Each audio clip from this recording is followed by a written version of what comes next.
with evacuation. The loss of property, both real and personal.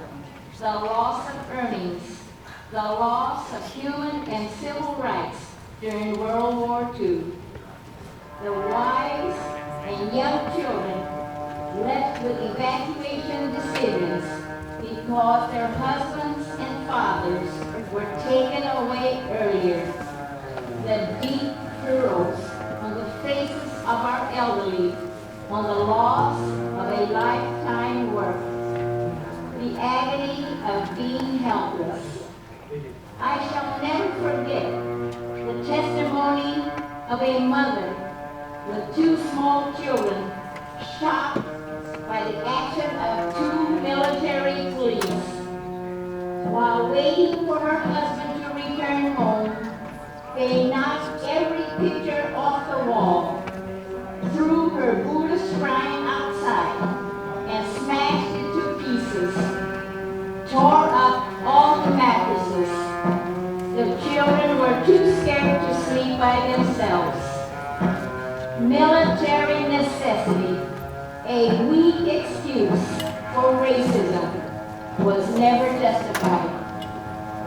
Let's not forget the humiliation and loss of dignity of being herded into Tamboran racetrack, searched like criminals, and furnished a horse stall for what was supposed to be for our protection. Many did not survive psychological stress of confinement and humiliation of being regarded as traitors.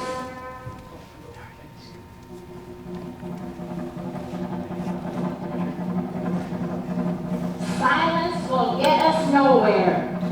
Our issue is 47 years old. We have been patient long enough.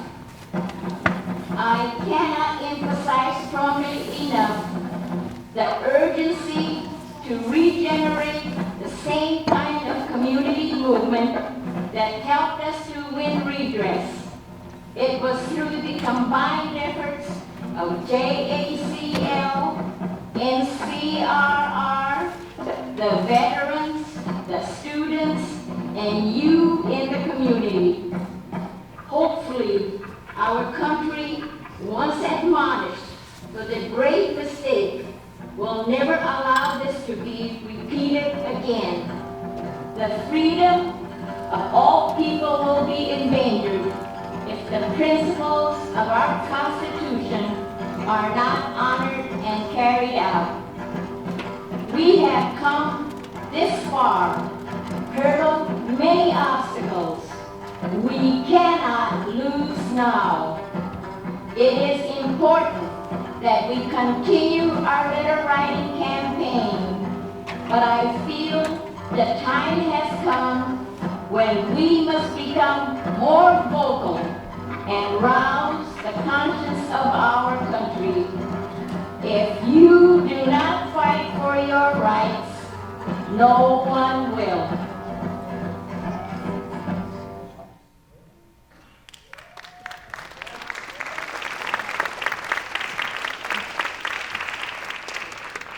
Let us not forget, each year we begin our program with a portion from San Francisco activist Sachs Kitashima, her passionate speech given more than 20 years ago at the 1998 Bay Area Day of Remembrance. Today, we continue to use her words because they eloquently mirror the mission of today's Day of Remembrance, and they're still relevant today.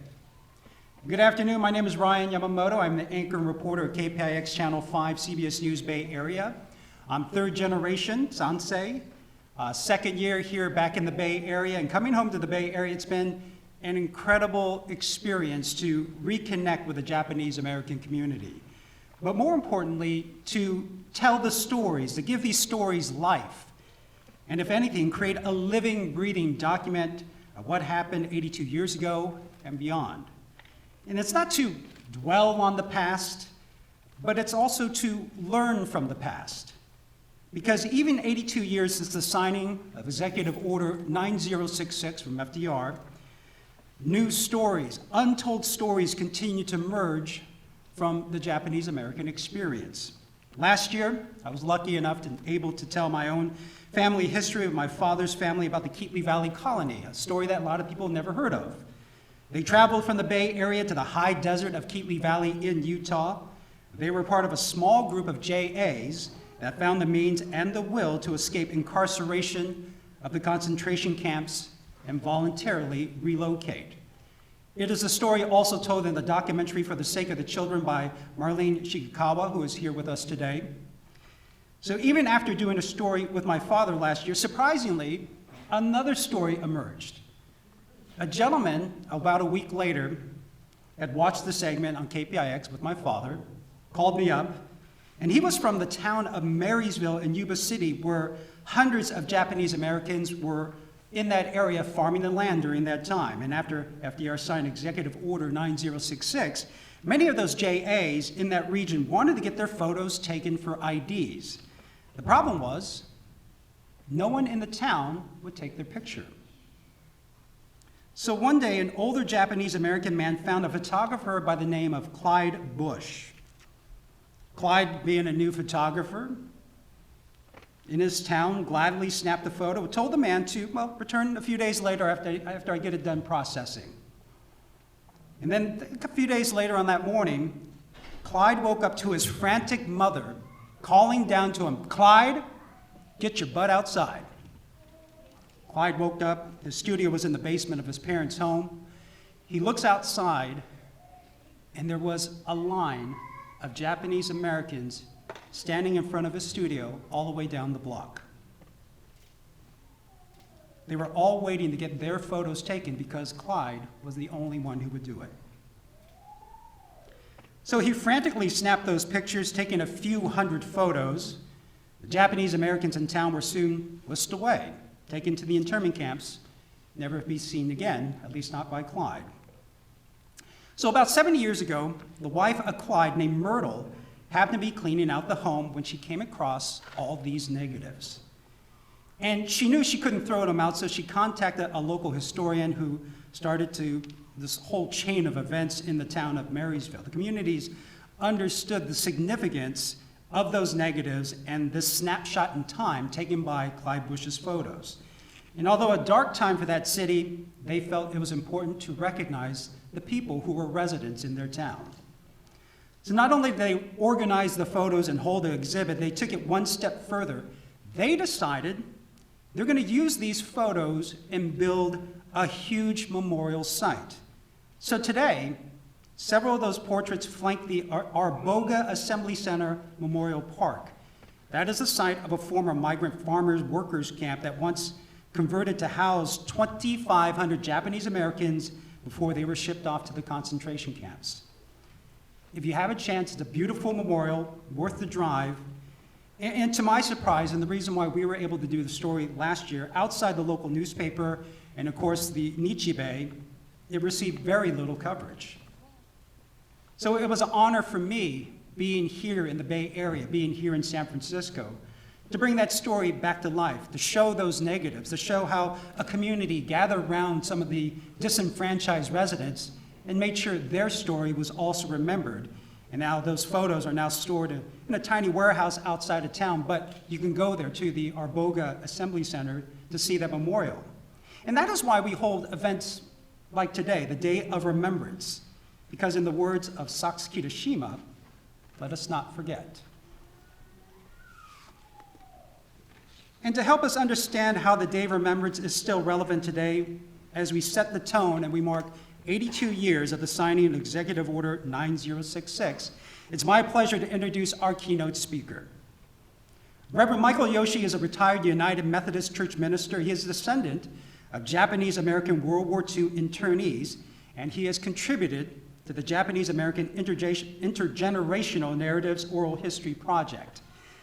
Reverend Yoshi received his Master's of Divinity from the Pacific School of Religion back in 1986, and he has been a tireless advocate for human rights in the Philippines to the people of Palestine. In fact, I just spoke with him. He just returned from Hawaii, where he continues to co-chair an interfaith partnership with a Palestine village in the Bethlehem district of the West Bank.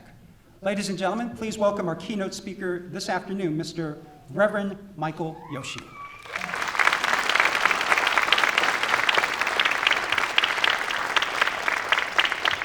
Thank you so much, Ryan, and thank you to the DOR committee for inviting me to join for today's Day of Remembrance program. As a longtime Palestinian advocate, the committee asked me to speak to the situation taking place now in Gaza and Palestine as a whole, and what it means for us as Japanese Americans in our community to stand in solidarity with the Palestinian people.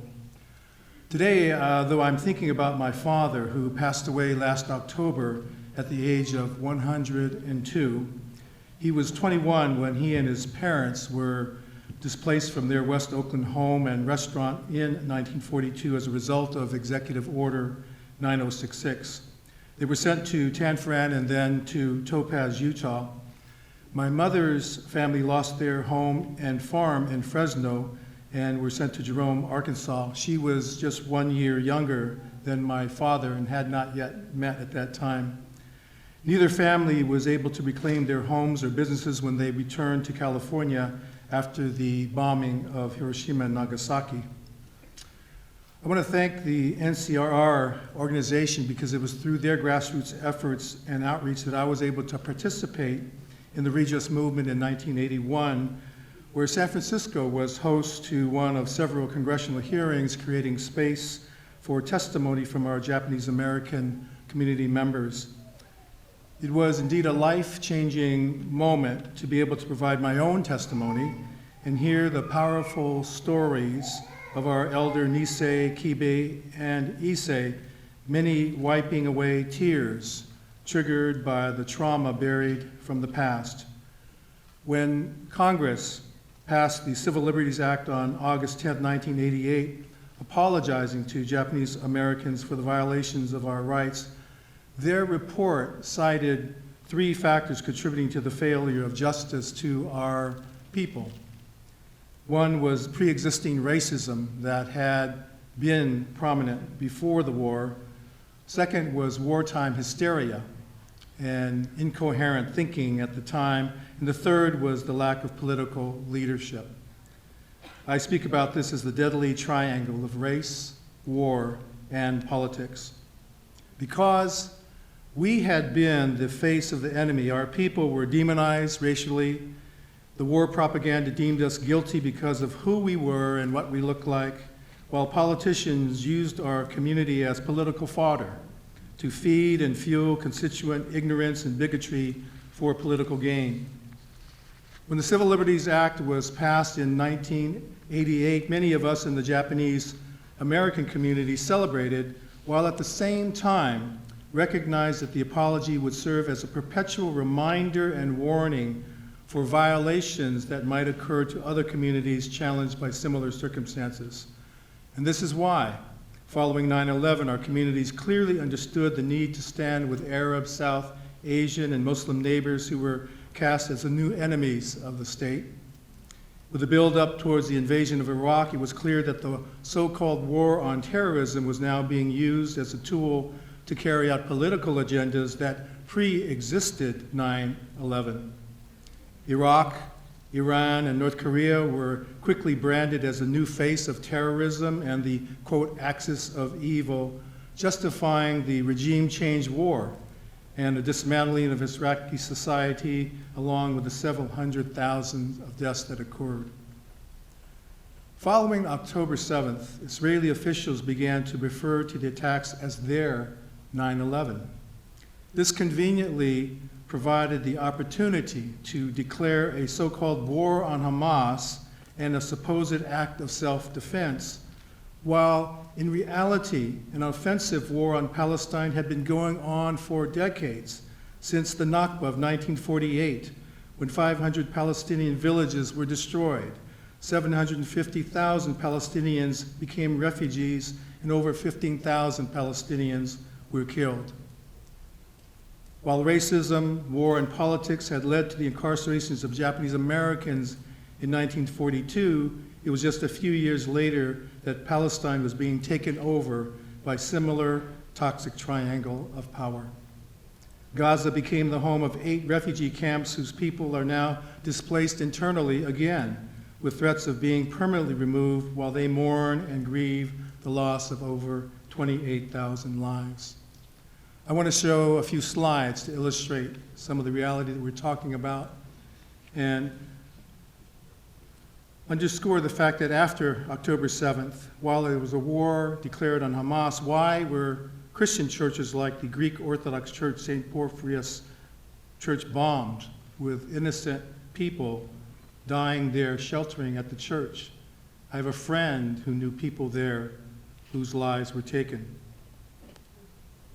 This next slide, we show that the assault on Gaza continued on Muslim mosques as they were highly targeted, and this slide shows the bombing of the Al-Omari Mosque in Gaza City, the oldest mosque in Gaza.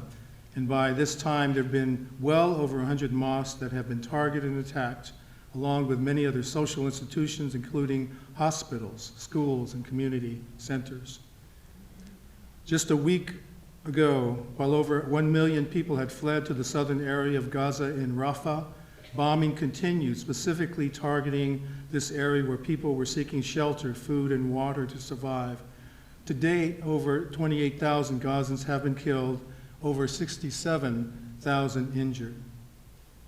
I've been privileged to be part of a partnership in the West Bank, and I want to turn our focus to the West Bank at this moment, to the little village of Wadi Fuqin, where we've been in partnership since 2009 as United Methodists with this Muslim village. This partnership we show in the next slide shows the 3 areas of work that we do with community development projects in the village, the organizations of trips to Palestine and the Holy Land, and advocacy support. We show a map here of the West Bank in which you can see Jerusalem down 3/4 of the way, the boundaries of the West Bank and Israel proper, and then Gaza to the left-hand, lower left. And the next slide shows a close-up of the arrow showing where Wadi Fuqin exists, and that dotted green line, which is the armistice line, the internationally recognized borders of Israel to the left or to the west, and Palestinian territories to the right or to the east. And you see Bethlehem prominently located, with the beige showing where all the Palestinians live, and a few other villages around Wadi Fuqin, Batir, and Hussein, which are Palestinian villages as well. But the troubling thing about this map shows the blue splotches, which are illegal settlements of Jewish-only residents being brought in across the green line, crossing the borders, and taking up more and more Palestinian land, even as we speak. Settlements illegal according to international law. Wadi Fuqin, as we show in the next slide, is an agricultural village of about 1,300 population, which most families have their own farmland. They pride themselves on their produce, which is marketed in Bethlehem. They also have their own schools and cultural programs. But the big and huge problem is that illegal settlement of Batar Leak, which you can see here, planted in 1985, and then the before and after photos, which show 2008 and then 2013, the expansion of the settlement of Batar Leak to now about 60,000 population, and importantly, imported and recruited by people to live there from ultra-Orthodox communities in Eastern Europe and also the Eastern United States. This infogram shows why Wadi Fuqin is a microcosm of what's going on in the West Bank. As you see on the right, the red dots show settlements throughout the West Bank that are taking and eating up Palestinian land day by day. Accompanying that, you see the next slide, the apartheid wall, which snakes through Israel and Palestine borders, but is built to take more Palestinian land and to cut off Palestinian communities from one another. Here we see in the next slide the wall outside of the city of Bethlehem, and then in the next slide, the checkpoint around Bethlehem for people, Palestinians seeking to enter Bethlehem. These checkpoints curtail the movement of Palestinians throughout the West Bank. In 2014, there was an announcement by Israeli authorities that 1,000 acres of Palestinian land would be annexed to Israel. About 1/3 of that land was in Wadi Fukin. The following year, 1,300 fruit trees belonging to one farmer were demolished. Soldiers accompanied the bulldozer to carry out this demolition.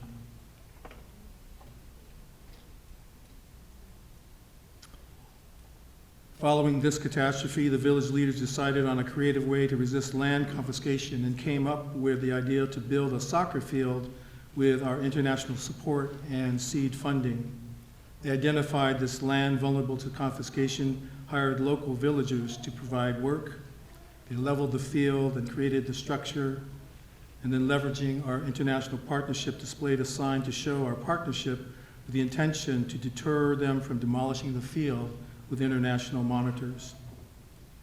They were able to find additional funding to complete the field, and the field still stands today.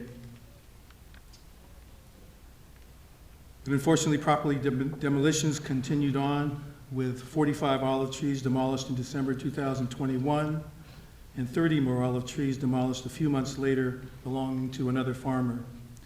In 2021, a plan was announced to annex farmland in the village to build a road that would service the settlement transportation infrastructure. These olive trees shown here were tagged for demolition. As the war has moved on into Gaza, Wadi Fukin has been directly impacted. Why we want to help understand that the West Bank, East Jerusalem, and Gaza are all connected together.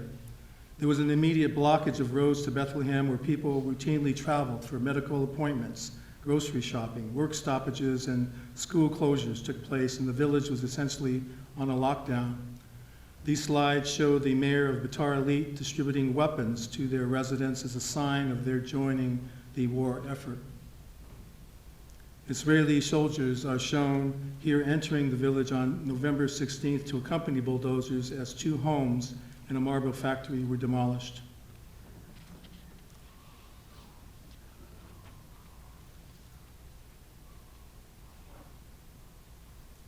It's important for us to be reminded as well that Wadi Fukin, in some sense, still stands and exists, while other villages in the West Bank have been destroyed. In May 2023, prior to October 7th attacks, the Badil Resource Center for Palestinian Residency and Refugee Rights in Bethlehem issued a statement commemorating the 75th anniversary of the Nakba and how the ongoing Nakba was continuing to take place throughout Palestine. Their statement was signed on by nearly 200 organizations, both in Palestine and around the world.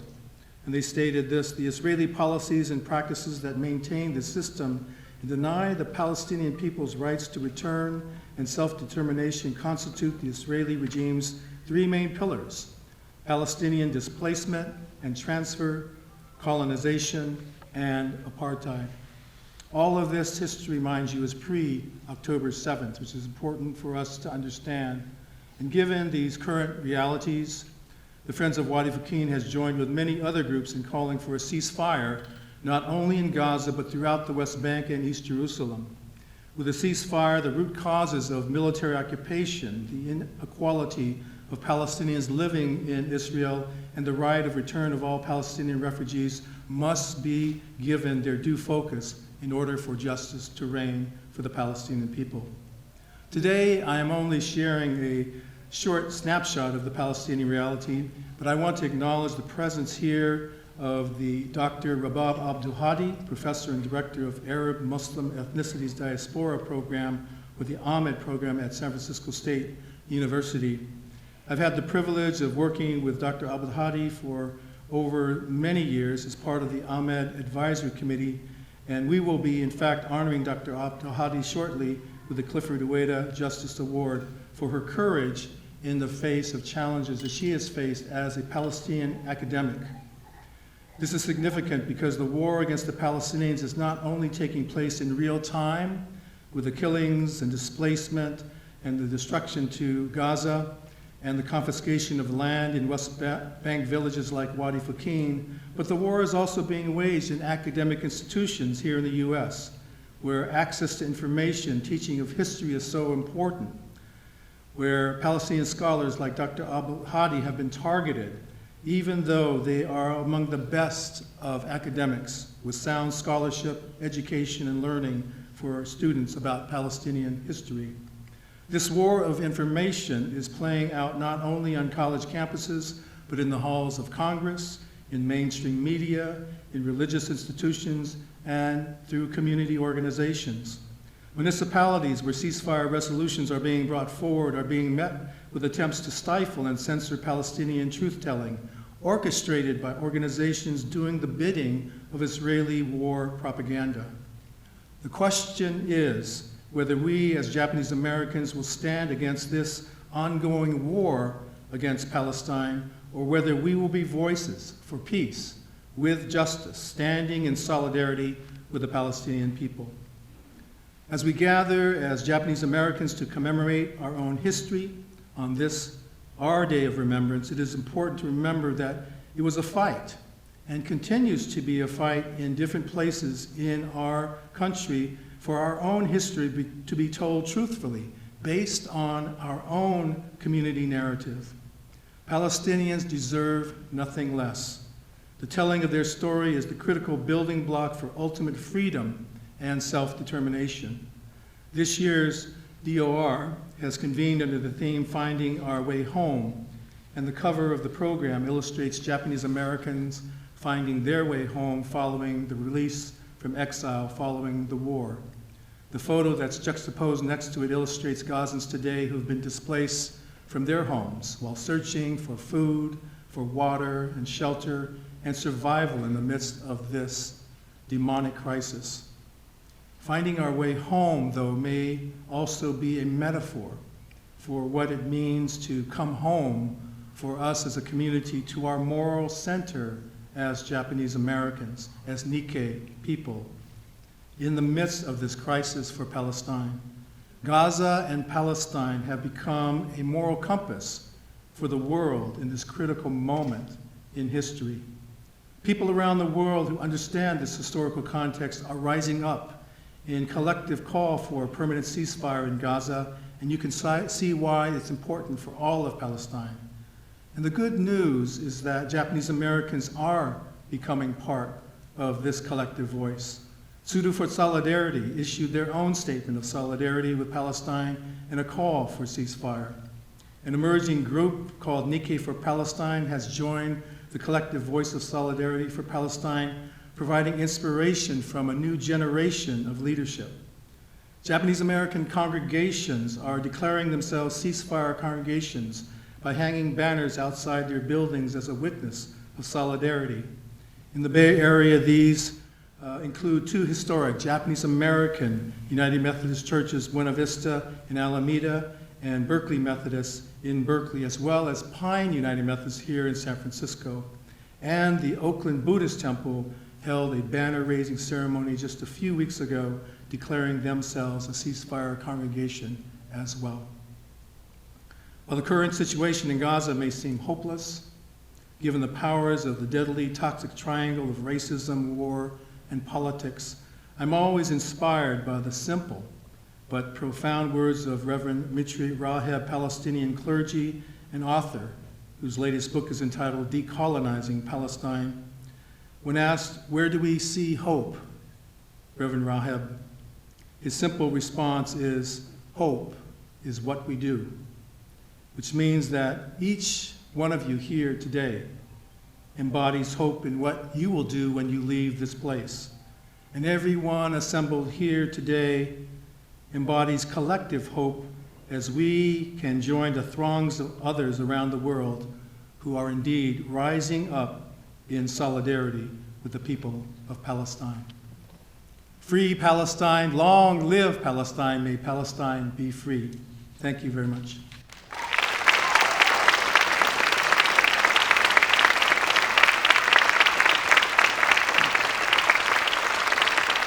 Thank you, Michael. Thank you, Reverend. Next, we honor our recipient of the Dr. Clifford I. Ueda Peace and Humanitarian Award. Dr. Ueda was a San Francisco pediatrician and human rights activist. As president of the National Japanese American Citizens League, he helped lead the fight for redress for Japanese Americans while looking beyond the boundaries of race and ethnicity. Dr. Ueda spoke out courageously, acted upon human rights issues including Japan's war crimes in China and other nations during World War II. He was a founding co-chair of the Rape of Nanking Redress Coalition, and after his death back in 2004, the Bay Area Day of Remembrance Consortium created the Dr. Clifford I. Ueda Peace and Humanitarian Award in his honor. It is presented in recognition of courageous leadership and the dedication of the principles of peace and social justice. I'd like to ask Jeffrey Matsuoka, the chair of the Bay Area Day of Remembrance Organizing Committee, and Reverend Michael Yoshi, our keynote speaker today, to come back to the stage to present this year's award.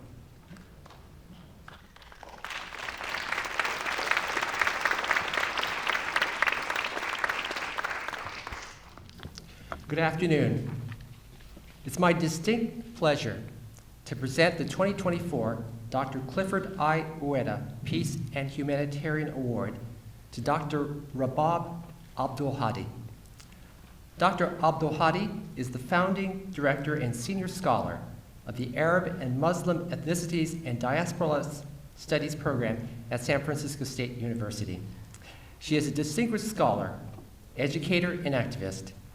Dr. Abdul Hadi earned her doctorate degree at Yale University and has authored over 80 articles and book chapters, led the Islamophobia Studies Journal, and received numerous awards, including from the American Association of University Professors and the National Women's Studies Association.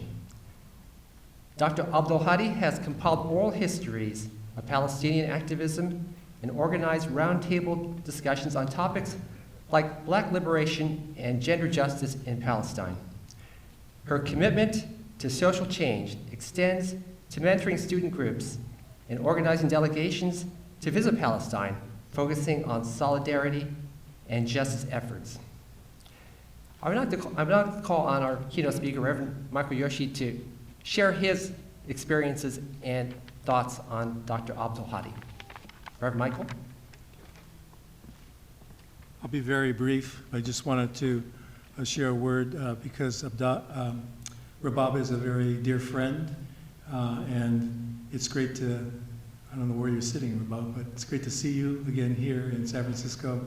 And having been able to work with Rabab over the years with the Ahmed program at San Francisco State, I can just share with you what a brilliant scholar she is, for one. And I've learned so much from her in just working with her, but being around her and the way she organizes from community and the academic institution to build community, always building beloved community together with people. And I think it's important for us to know here that she has been a spark plug for doing joint Day of Remembrance programs at San Francisco State University. She's initiated them through the Ahmed program with Asian American Studies professors. In fact, there'll be, I think, another Day of Remembrance at San Francisco State this coming week during this upcoming commemoration week. And so it's my great pleasure to be here to honor you, Dr. Abdul Hadi, and also to say to you, as we share this day to day and standing with Palestinians in solidarity, that it's people like Dr. Abdul Hadi that you all need to invite to your places of organizations and worships and other kinds of convenings, because as a scholar, but also as a Palestinian from the town of Nablus, she has so much to educate us all on, and always standing with indivisibility of justice, knowing how we work together and building community together is the only way forward for all of us.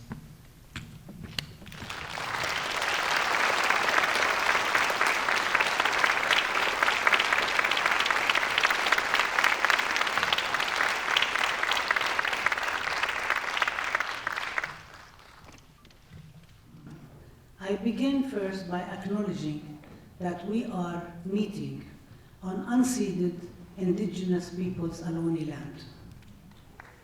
And I would like us to acknowledge that, as we would like people to acknowledge that when they are in Palestine as well.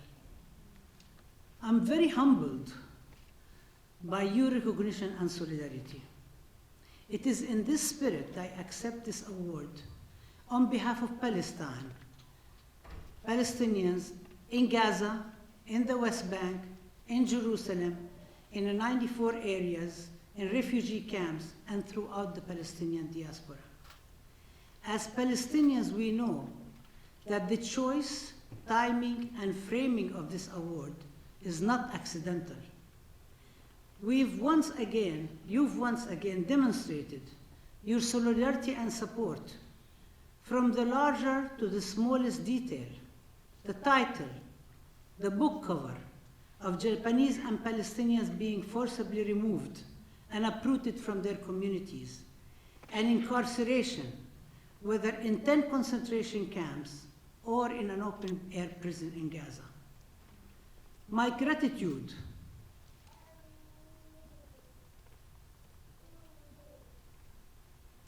goes first to the Bay Area Day of Remembrance Consortium. Secondly, to Reverend Michael Yoshi, my brother, my comrade, my colleague, individually, and he is retired of the Buena Vista United Methodist Church, a community that has welcomed us and offered us public support, especially at the times when we needed it most. And they initiated the collaborative project with us in Ahmed, the Stories of Palestinian Diasporas, along with Jill Shiraki and Kira Azzam, which I believe some of them are here today. Despite the pain of remembering violence and wounds, remembering and telling our stories go a long way toward accountability and justice. Pastor Yoshi's solidarity extends from the Bay Area to support for the Wadi Fuqim community that is defending its land from Israeli settlers who aim to colonize it and displace Palestinians all over again. My second gratitude is to my sister and comrade Grace Shimizu and the Japanese Peruvian Oral History Project and the Redress Movement, who nominated me for this award and taught us about the rendition of Japanese Latin Americans, and who invited us and led us to the historic 60th anniversary of the Crystal City incarceration camp, where we were privileged to meet elders and younger Nikki resistance people, and saw and heard stories of solidarity by the Mexican community that welcomed the incarcerated communities and extended solidarity and tortillas even, against the strict repressive orders by the prison guards. I would like to also issue gratitude to my colleagues at San Francisco State University, Professor Tomomi Kinakawa of Women and Gender Studies, Professor Miho Kim of Asian American Study, Professor Wesley Uton, Chair of the Asian American Studies Department, Professor Russell Jung, formerly chair of the Asian American Studies Department, and the whole Asian American Studies Department that has time and again voted unanimously to stand by me, Ahmed Studies, and our students in defiance of the pro-Zionist administration's design to dismantle our program. We are inspired by the example of Dr. Yuda, the co-founder in 1969 of the Center for the Japanese American Studies at San Francisco State University to develop curriculum tools for the pioneering program in Asian American Studies, from which we take inspiration. We are grateful to Dr. Ayuda, who in 1998 helped found the Rape of Nanking Redress Community that led to the founding of the Comfort Women Justice Coalition, with whom we've been partnering for several years now. I am honored that I am joining the ranks of such community luminaries who, in addition to my brother and friend Reverend Michael Yoshi, who received the award in 2013, actually I was here sitting in the audience, have been directly involved in solidarity with Arab, Muslim, and Palestinian communities. The late Yuri Kuchiyama, who received the award in 2010, not only worked closely with Hajj Malik al-Shabazz, Malcolm X, but also stood resolutely for the liberation of Palestine, Puerto Rico, and all oppressed people, as she articulated in the plenary Revolution in the Air, we convened at the 40th anniversary of the 1968 SF student strike led by the Black Student Union and the Third World Liberation Front. But this is not all. The Japanese community has always stood by us, from support for the LA-8, in which the US Vice President Herbert Bush devised a plan to repeat the history of incarceration of Japanese people by setting concentration camps in Oakdale, Louisiana, for Arabs and Muslims, quote, alien terrorists and undesirables. In 1987, just as the US was planning to issue its apology to the Japanese community in 1988. And when the Supreme Court blindly upheld an executive order by another president to delegitimize and legitimize the Muslim ban, while reversing the Fred Korematsu et al. Decision that also legitimized Executive Order 9066 by President Roosevelt, Japanese Americans refused to go along with the divide and conquer strategy that sought to drive a wedge between Japanese and Muslims. Instead, writing in an op-ed in the New York Times, Fred Korematsu's daughter, Karen Korematsu, whom we had the pleasure of hosting us in one of our Day of Remembrance open classrooms in collaboration with the Asian American Studies Department at San Francisco State University.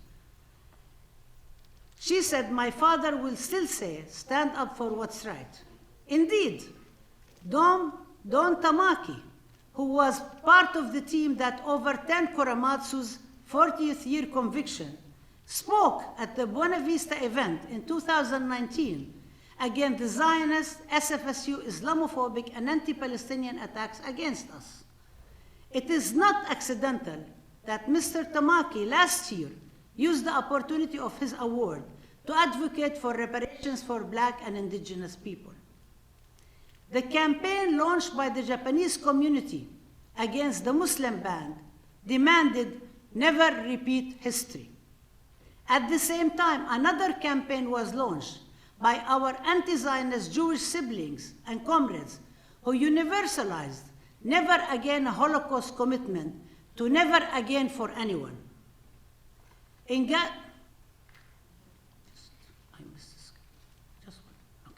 We gather here today to stop another genocide.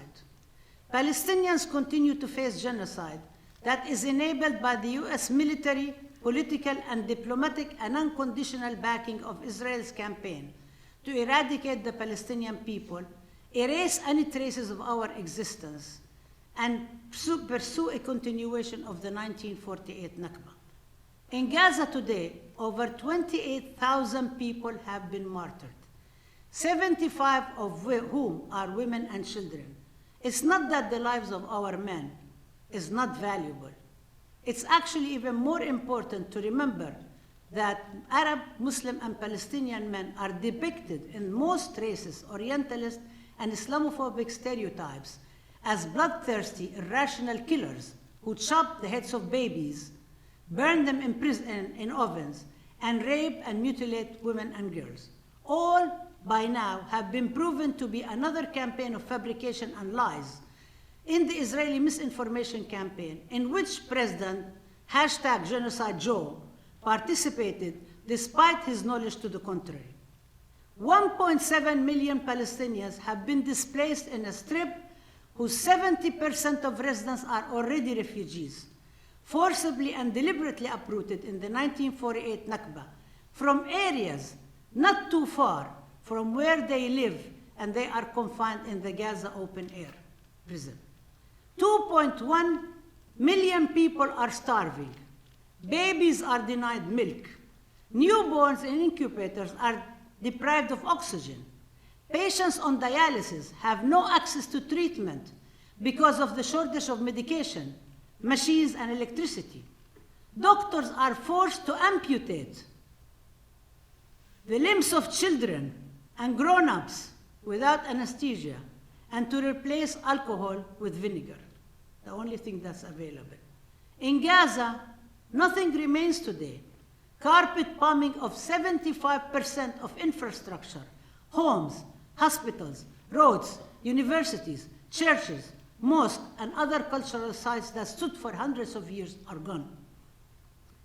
From taking over the Congress Rotunda to blocking the Grand Central Station, Bay Bridge, and many other locations, and shutting it down for Palestine, people around the world are united around the indivisibility of justice, calling for an end to the genocide of Palestinians in Gaza and the prevention of a second Gaza, Nakba.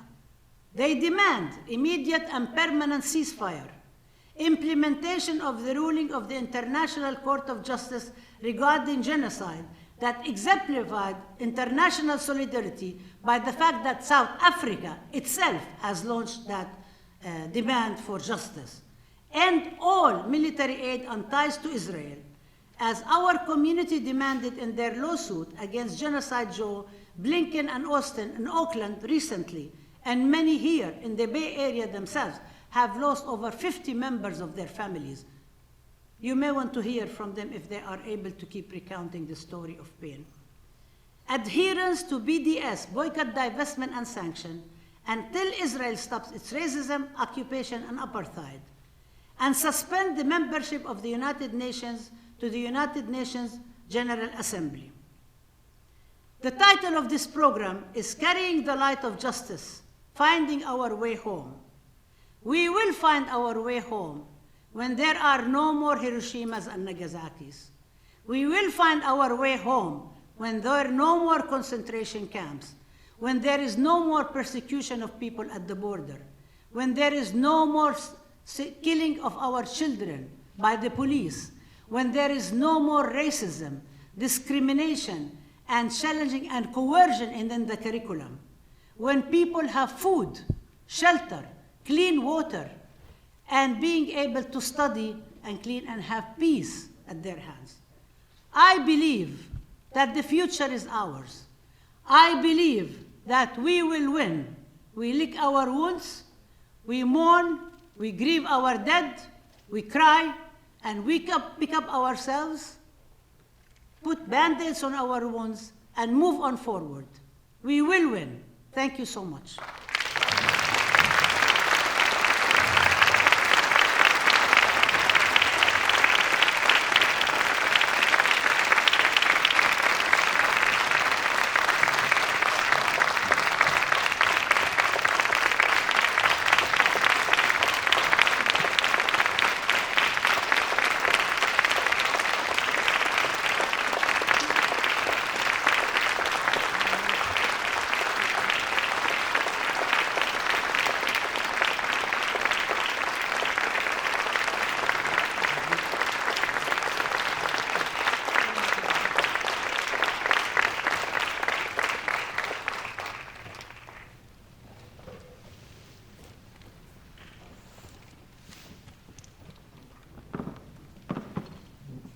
Once again, thank you very much, Dr. Rabab Abdul Hadi, for all your work, your teachings, and your powerful words today. Our 2024 recipient of the Dr. Clifford Ueda Peace and Humanitarian Award. Once again, another round of applause.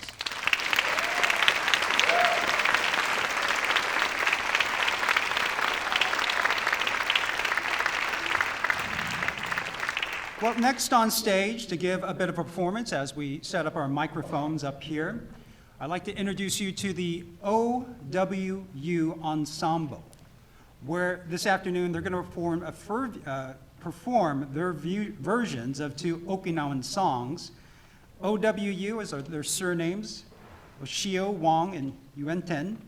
So please welcome to the stage OWU, Scott Oshio, Francis Wong, and Wesley Yuenten.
登り星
Free Palestine.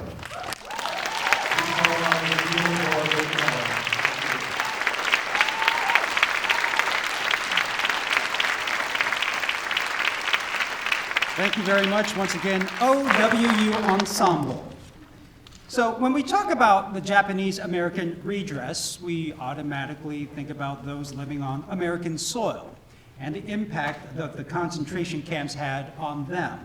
But there is another phase of the Japanese American redress impacting those who were forgotten and excluded. We're talking about the Japanese Latin Americans who were also excluded. To give us an update on the JLA and their efforts, please welcome to the podium and the stage, Grace Shimizu.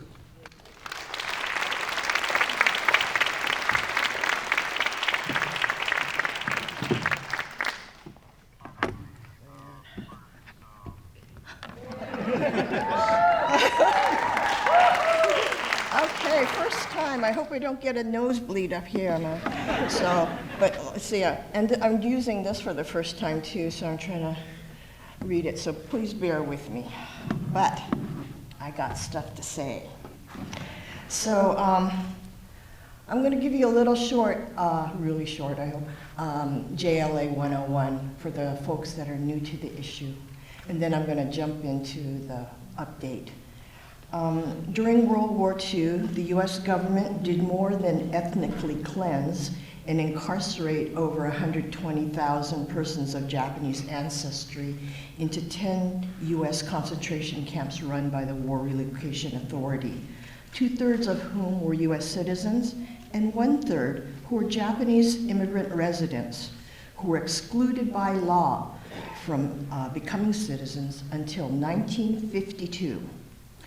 The US government also went outside its borders and kidnapped 2,264 women, men, children of Japanese and Okinawan ancestry, both immigrant residents, immigrant nationals of Japan, and citizens of 13 Latin American countries. They were transported over international borders, classified as illegal aliens upon entry into the US, and interned in Department of Justice concentration camps without charge or for indefinite duration. Along with over 2,400 Japanese nationals and US-born citizen children, over 800 Japanese Latin Americans, or as we call ourselves, JLAs, were also thrust into the war zones of Asia as part of 2 hostage exchanges for US citizens held by Imperial Japan. This was part of a larger enemy alien program run by the US government, under which over 31,000 men, women, and children of Japanese, German, Italian, and Jewish ancestry, both immigrant residents and citizens of the US and 18 Latin American countries, were interned in over 70 US detention facilities and concentration camps run by the Department of Justice and the US Army. The JLAs have been waging a struggle for justice for over 3/4 of a century. Beginning in the concentration camps to uphold the Geneva Convention and its protection of civilians during wartime, we pursued 5 lawsuits and 2 pieces of failed legislation. But the US government has denied us justice. So we took our case to the Inter-American Commission on Human Rights, which serves as a venue of last resort for redress of human rights violations in the Americas. In 2019, this commission issued its groundbreaking decision that the US government owes meaningful material and moral redress to the JLAs for long-standing violations of human rights. This year, 2024, marks 5 years that the US government has refused to comply with this decision. This is government impunity in defiance of international law. Our JLA struggle for historical truth and justice continues. So as over this past year, and a couple of years, you know the conditions in the US have not gotten good for anybody. And for the issue of reparations, that is also true. We got an uphill battle still. You know, when we thought, oh, maybe when Biden, what was it, about 2 years ago, he said he recognized that the JLAs had been improperly entered. We thought, oh, maybe there's an opening here. But no, this opening has closed. And so we're trying to figure out how to use this time of very difficult conditions to advance our struggle. And what we are doing now is carving out space for us to do the educational work and solidarity building that we need to do, because we cannot get reparations on our own. And also because the reparations struggle, where there's justice for not only our families, but we're also seeking justice for the violation of the rights of other peoples. And we see that as the indivisibility of justice. We don't think that just by us getting redress and reparations, that that's enough. We have to make sure that it doesn't reoccur for ourselves, but also for other families and other communities. So key to that is our educational work. And what that means for us is we've got to expand the dominant narrative of the World War II incarceration. It is no longer tenable for our community and the public to think that only Japanese American citizens were incarcerated. We're talking about the enemy aliens in the US and from Latin America. We're talking about over 150,000 people being put into over 70 concentration camps and detention centers in the US for violations beyond incarceration, to include other fundamental constitutional and human rights violations. And these are spanning 2 continents. So we're not only talking about domestic violations, we're talking about international violations. So as we embark in this next period, we really want to highlight 3 things. One is our solidarity with the Black reparations struggle. And this is because we owe so much to the African American community. You know,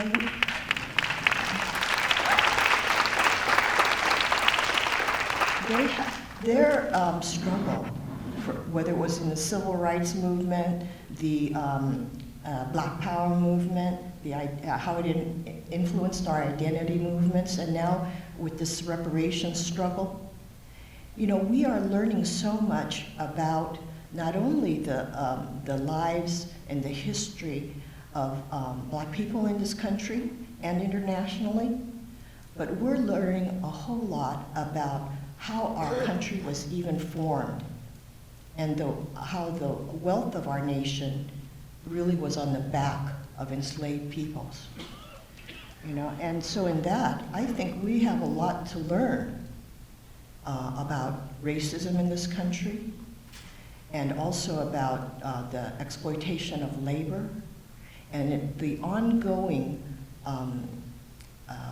vestiges and current day realities of that past and how it plays out in the present. And that's one of the reasons why we're in solidarity with the Black reparations movement, because we know that we can never achieve real peace in this country and understanding between all our communities until we deal with the question of racism, white supremacy, and white nationalism. The other thing I'd like to talk about is what's happening in Palestine. I mean, shoot. The humanity in the world is stepping up, calling out what is known as genocide and ethnic cleansing. And I'll just put it straight. There are leaders in our own Japanese American community, our own institutions, that can't see that or won't see that. It's too complicated. Or maybe there's conflicting interests, you know. And so it's like we need to, as a community, us here as individuals and as organizations and institutions, we need to determine for ourselves and our community as a whole, how are we answering the call for help, the call for solidarity from the Palestinian in Gaza and the West Bank, in East Jerusalem? How are we answering the call for solidarity for the Palestinians in the United States and in the diaspora? There are many, many commonalities and similarities that we can draw upon from the experience of this kind of oppression that peoples have been subjected to by governments and the powers that be. We cannot remain silent. And more importantly, we can't turn our back.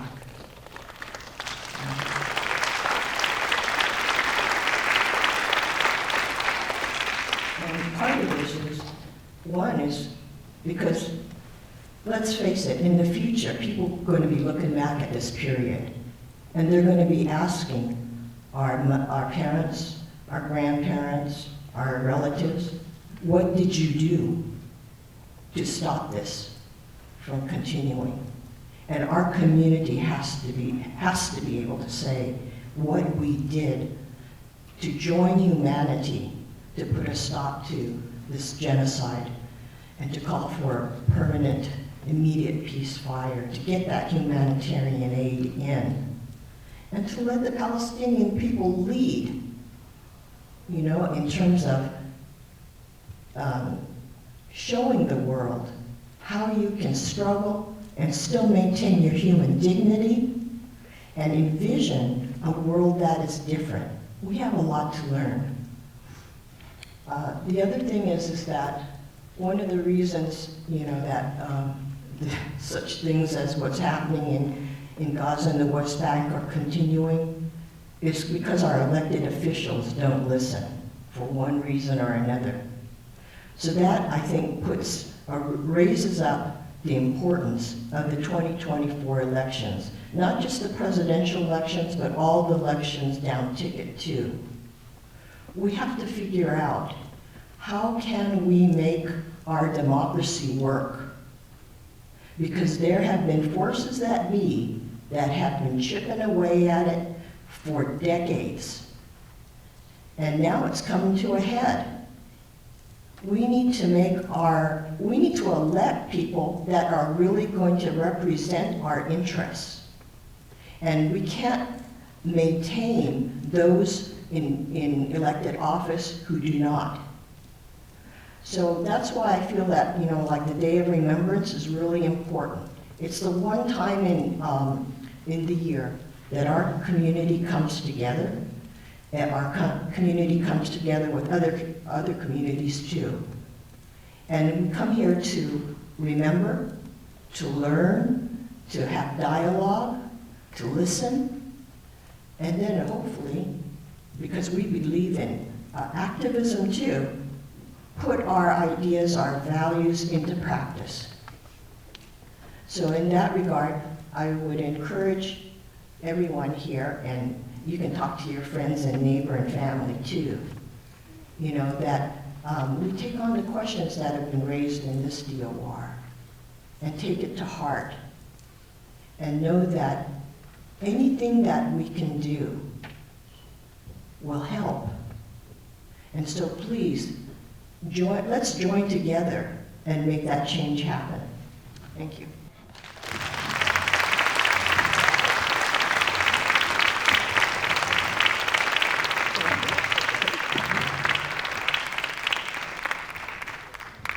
Thank you very much, Grace. As we continue our program, I think it's so important that we pass the torch of the lessons that we learned from history. And I think you will agree we're in pretty good hands after meeting this next group of fifth graders. Please welcome to the stage B. Chase, Isis Dash, and Ohio Robinson from the Rosa Parks Elementary Japanese Bilingual Bicultural Program. They're going to join me up here on stage to show us their presentation, chronicling injustice through the lens of photographer Dorothea Lange. And I'll give up the stage to B, Isis, and Ohio. Big round of applause for them.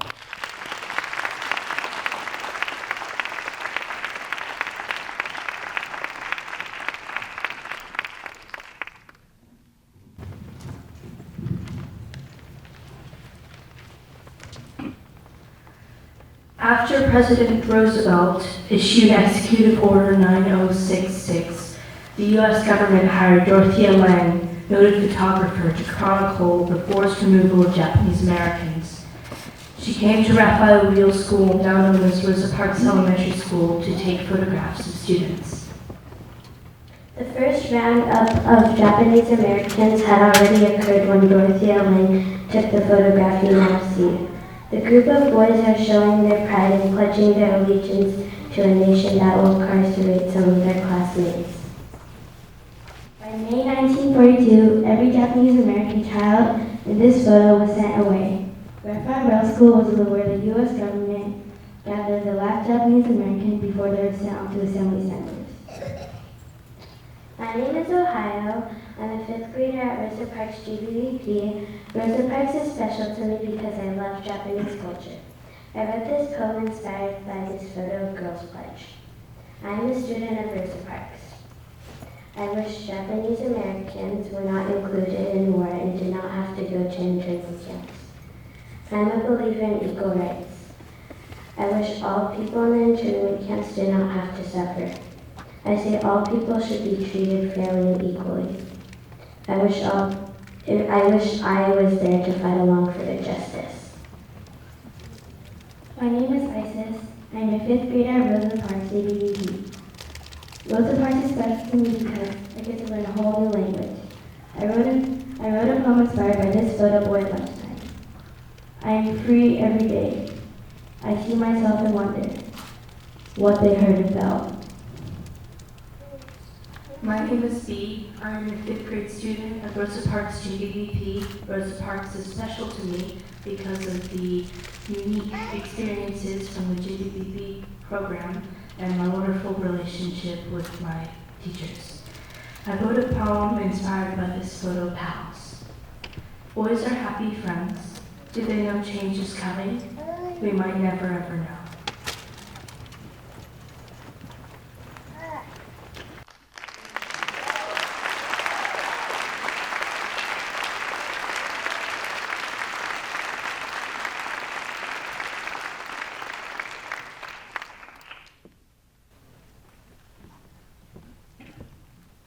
Thank you, B, Isis, Ohio. Once again, a big round of applause for our 3 fifth graders.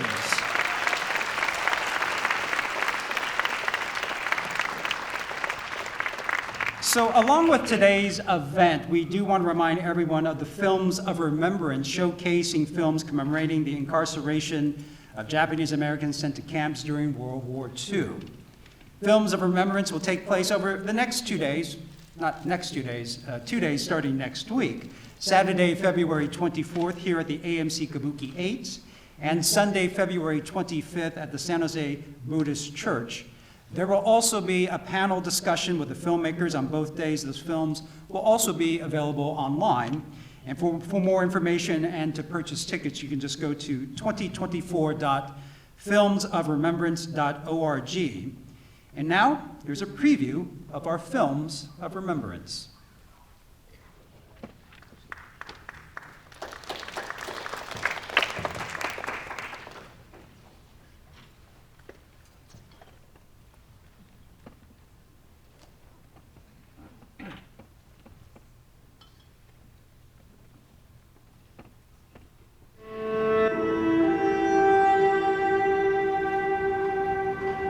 I'm here to see my father before I ship out.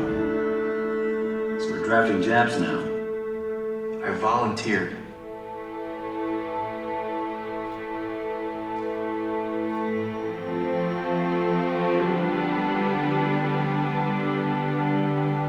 History is full of foolish boys trying to be heroes.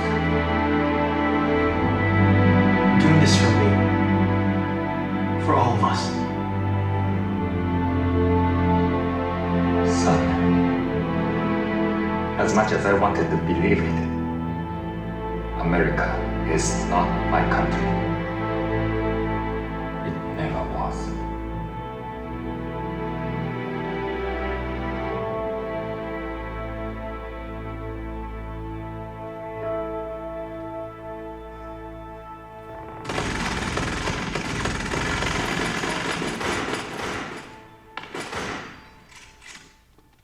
When I inquired about the camp, no one knew. Or if they knew, they didn't want to speak up. It was like it never happened. I wrote an article about the existence of this camp, and I just said, wouldn't it be interesting if we could put a marker there?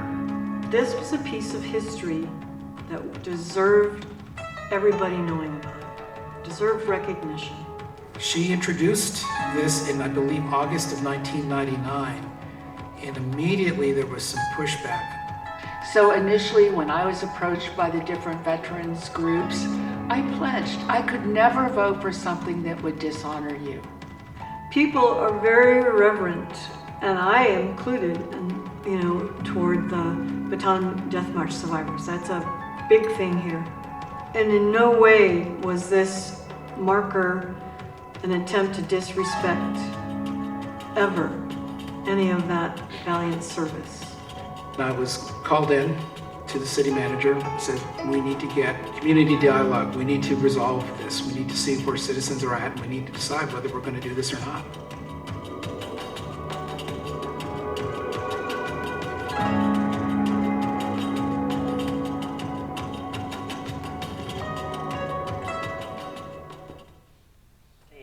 Had bayonets and weapons pointed at them.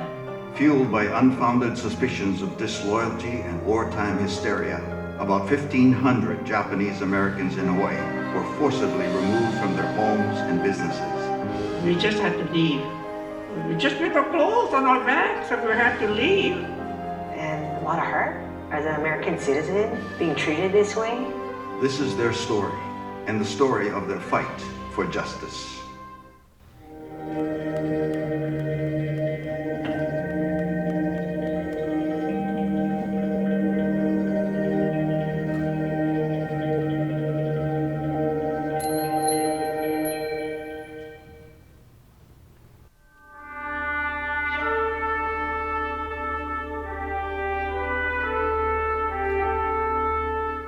So what are they paying you? What do you know? A new kind of sheriff on the res. They ought to pay us rent. For what? Helping everyone on our land. Well, they took ours, didn't they? Yeah, well, you're standing on mine. I think I like being in this prison. Hold! Hold or I'll shoot! I'm sorry. We need ice. More ice. This hall's closed, Toshi.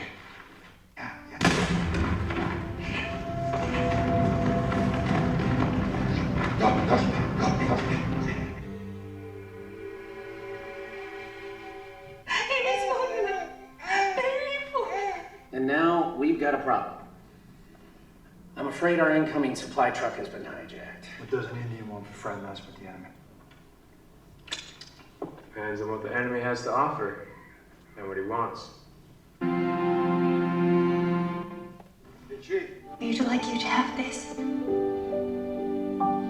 Sam made it.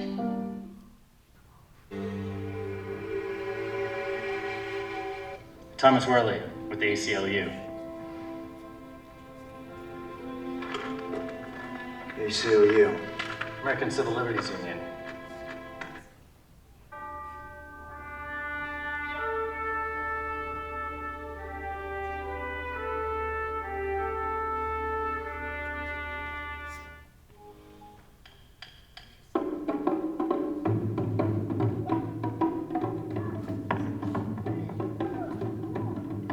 Taiko is a beacon.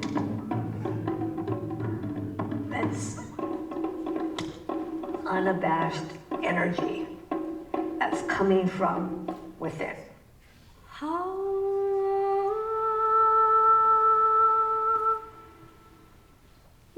Growing up, there was no Japanese American musical voice. The taiko became that instrument.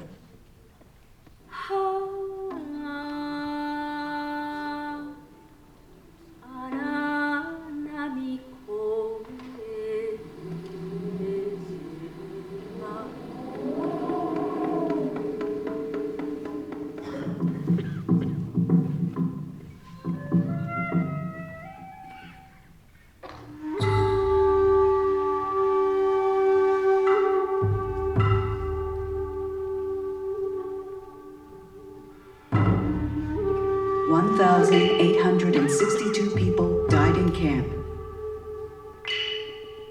What were the health conditions like? How many of these deaths were preventable?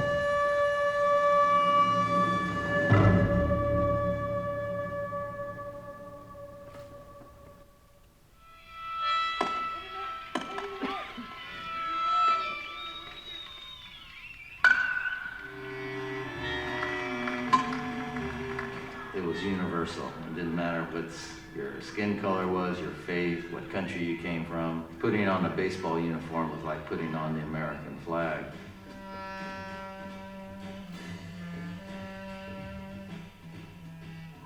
When Pearl Harbor happened, the FBI came and took my father away.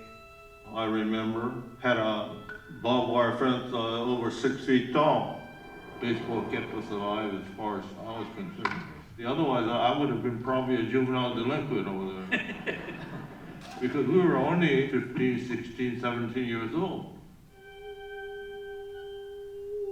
We weren't supposed to actually go beyond that barbed wire fence.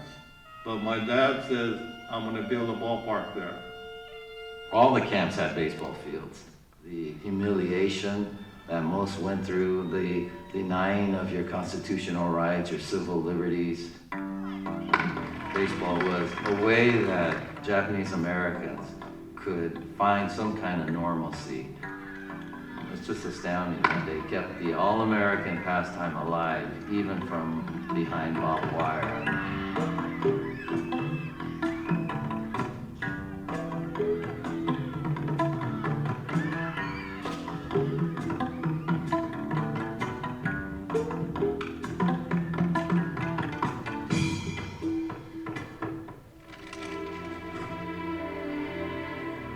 Mr. Akutsu.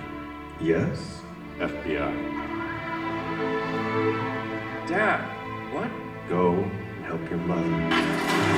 He's done nothing wrong. I'm protecting every Japanese in America and put them in concentration camps. We can do this the easy way, or we can do this the Army way. Open your bags for inspection. Dad, it's like I'm no longer considered a citizen. What country do you want to see win this war? Kiyonosuke, be careful, be strong. May 1st. Now we have nothing. You ought to contest this. I will, and I won't be quiet about it. My family is here. My home is here.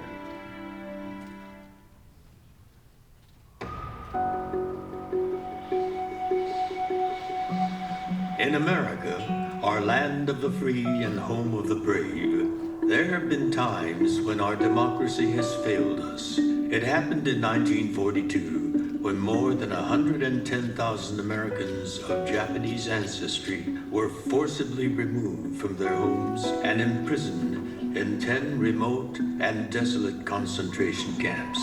18,000 of those detainees were segregated by the U.S. government and shunned even by their own people at the Tule Lake camp. The authorities controlled us. They encouraged dissension. 5,000, 6,000 renounced their U.S. citizenship. Just one of the most unprecedented things in American history. Only one attorney stepped forward to defend more than 5,000 Japanese Americans driven to renounce their United States citizenship after being placed in this human pressure cooker. It would take him 23 years to restore citizenship for nearly all of them. You can't give up United States citizenship.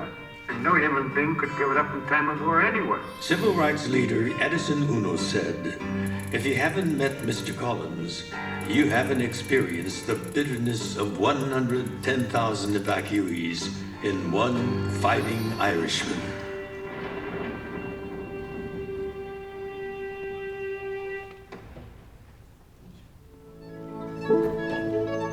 My musician name is Kishibashi, but my full name is Kaoru Makishi Ishibashi. I've always been a proud American, but lately I've started feeling afraid. I've been hearing a lot of hate speech. I felt like I needed to speak up. And then it kind of hit me. I could write songs.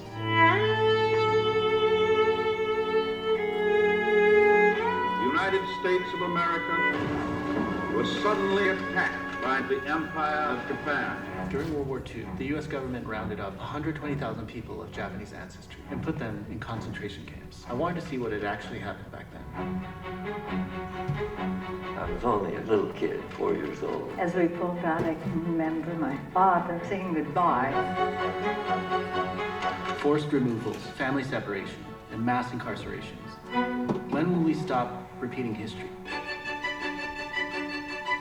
Omoyari is a Japanese word that means to have empathy and compassion for another. We say enough, and enough is today. I wanted my daughter to be proud of where we had come from. Omoyari. I wanted that for myself too. Omoyari. In the end, we all want the same thing. Happiness.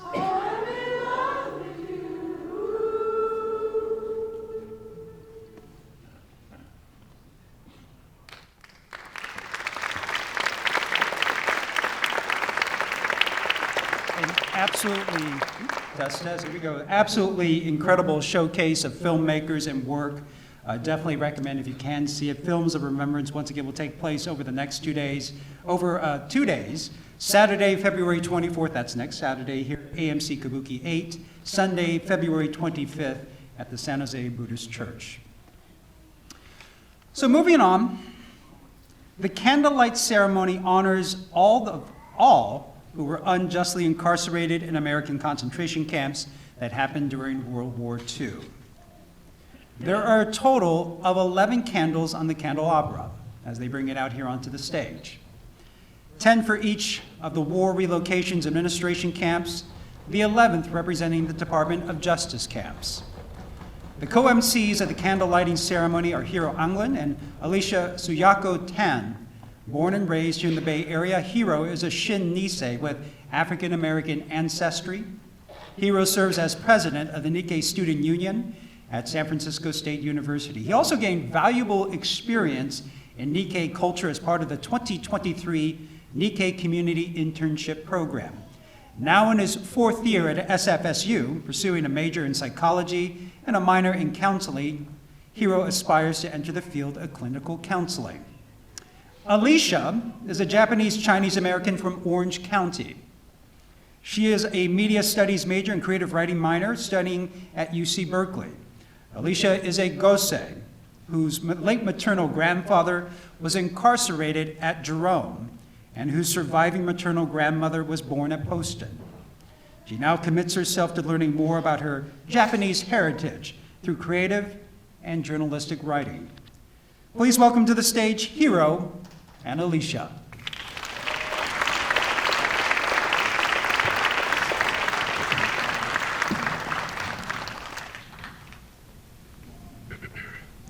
Thank you so much for the introduction, Ryan. Hello, everyone. We are so honored to be your candlelight MCs for this afternoon. Before we begin the candlelighting ceremony, we would like to show our deep appreciation for our parents and grandparents who were unjustly taken from their homes and incarcerated. We would like to invite Reverend Joanne Tolosa and Reverend Rodney Yano of the Ponko Church of San Francisco to perform a purification ceremony.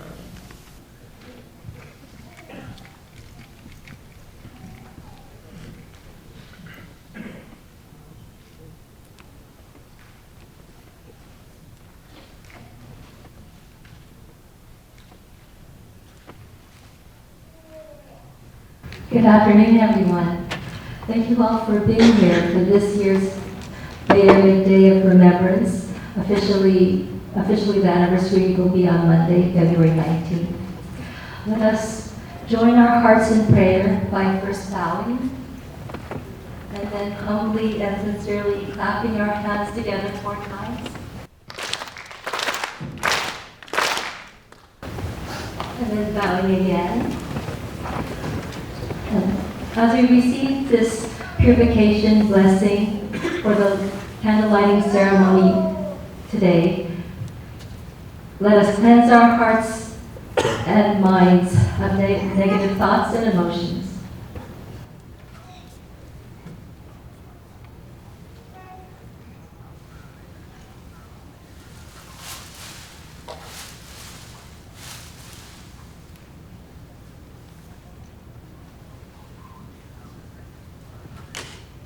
Please bow our head.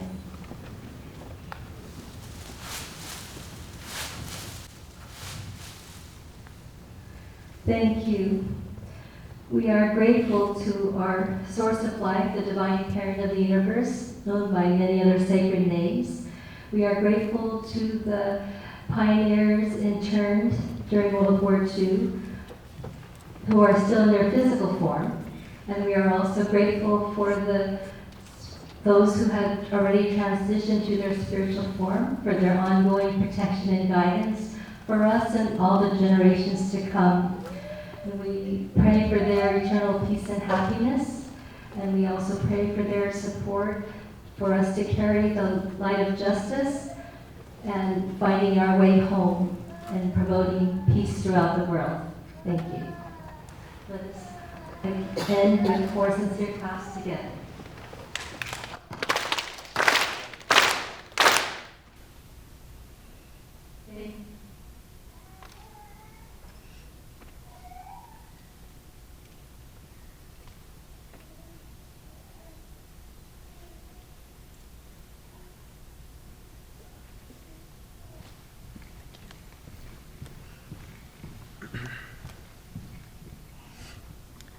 Our candlelighting structure was created by George Iwalo, a former incarceree and member of the National Coalition for Redress and Reparations, who passed away in 1992. There are 11 candles, 1 representing each of the 10 war relocation camps, and the center candle representing the other 9 Department of Justice internment camps, including Crystal City, Texas, where most of the Japanese Latin Americans and some persons of German and Italian descent from the United States and Latin America were held. We hold this candlelighting ceremony annually to commemorate and remember those people unjustly incarcerated by the American government during World War II. Lighting the candle in remembrance of those incarcerated at the 9 Department of Justice camps is Becky Shibayama. Becky Shibayama is the daughter of Isamu Art Shibayama, who was abducted from Lima, Peru, and imprisoned in Crystal City, Texas, and Betty Morita Shibayama, who was forcibly removed from Hood River, Oregon, and incarcerated at Tui Lake, California, and Minidoka, Idaho. Becky is carrying on her father's legacy, pursuing justice for Japanese Latin Americans with Campaign for Justice Redress Now for Japanese Latin Americans the Japanese Peruvian Oral History Project, and educating about the practically unknown Japanese Latin American intern. Lighting the candle in remembrance of the 10,046 Nikkei incarcerated at the Manzanar concentration camp in California is Dr. Robert Gold.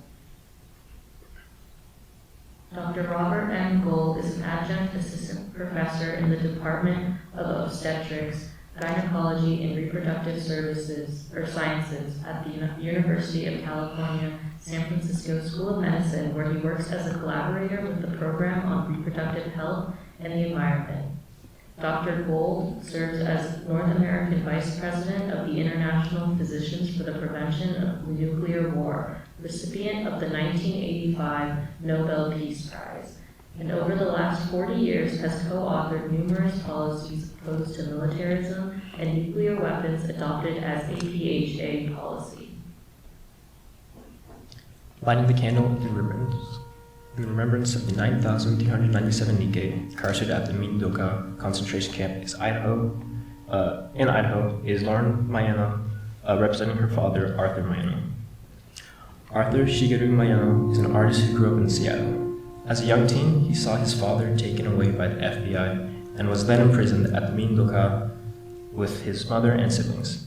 He has created art and has also written about his experience of imprisonment so that his children, grandchildren, great-grandchildren, and future generations will remember what happened. Lauren Mayano, Arthur's eldest daughter, is a consultant and coach focusing on racial justice, gender justice, and mixed-race experience. She has worked closely with Mokairi to support the Nikkei parents of LGBTQ children and is the author of a children's book, One of a Kind Like Me, Yuniko Komoyo. Lighting the candle in remembrance of the 8,497 Nikkei incarcerated at the Jerome concentration camp in Arkansas is Adam Manasra. Adam Manasra is a 26-year-old structural engineer who has lived his entire life under Israeli military occupation. He describes the daily reality for young people in Palestine eloquently, including the situation in his home village of Wadi Hukim, a small farming village located in the Bethlehem district of the West Bank. Adam serves as the coordinator of the Nargis Community Development Project and as a liaison to the Friends of Wadi Hukim. Lighting the candle in remembrance of the 17,864 Nikkei incarcerated at the Poston concentration camp in Arizona is Wesley Winton. Wesley Winton is a Sansei Okinawan born and raised in Hawaii. He lived and studied in Okinawa and Japan for over a decade. As an active member, leader, and performer in the Bay Area Okinawan and Japanese American communities, he recognizes that the struggle for social justice must be in solidarity across the borders of race, class, gender, sexuality, culture, and ability. Lighting the candle in remembrance of the 10,767 Nikkei incarcerated at the Heart Mountain concentration camp is Howard Yamamoto. Howard Yamamoto is a second-generation Nisei whose family voluntarily evacuated from the West Coast to escape incarceration during World War II when he was 4 years old, settling in Keeley Valley, Utah. Despite facing harsh conditions in the high desert, the Keeley colony persevered, transforming the barren land into fertile soil for farming and sustainable living. His story was featured last year on KPIX Channel 5 with his son, anchor, and reporter, and today's MC, Ryan Yamamoto. Lighting the candle in remembrance of the 8,475 Nikkei incarcerated at the Rower concentration camp in Arkansas is Rabbi Lynn Gottlieb. Rabbi Lynn Gottlieb is one of the first women to become a rabbi in Jewish history. She is a pioneer Jewish feminist, human rights activist, writer, visual artist, educator, and master storyteller. Lynn has been a congregational rabbi since 1973 and founded the congregation Nahalat Shalom in Albuquerque, New Mexico in 1980, where she served for 25 years. Lynn engages in multi-faith, intergenerational, and multicultural organizing in solidarity with racial, indigenous, gender justice, and Palestinian liberation struggles. Currently, Lynn is on the Rabbinic Council for Jewish Voice of Peace, a member of Rabbis for ceasefire and a board chair of Interfaith Movement for Human Integrity. Lighting the candle in remembrance of the 13,348 Nikkei incarcerated at the Gila River concentration camp in Arizona is Evelyn Nakano Glenn.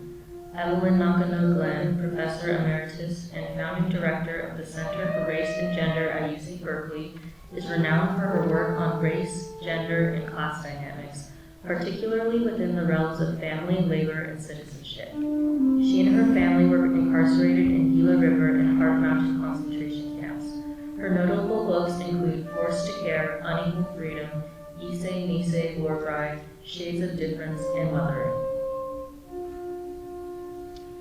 Lighting the candle in remembrance of 8,130 Nikkei incarcerated at the Topaz concentration camp in Utah is Will Tsukamoto. Will Tsukamoto is a native San Franciscan who was incarcerated at Tanforan and then Topaz concentration camp when he was 11 years old, along with his parents and grandparents. He is a retired realtor who has worked with Nihon Machi Terrace, Kokoro, Jar of Housing, and the Rosa Parks Japanese Bilingual Bicultural Program, which he previously attended when it was formerly named Raphael Whale Elementary School.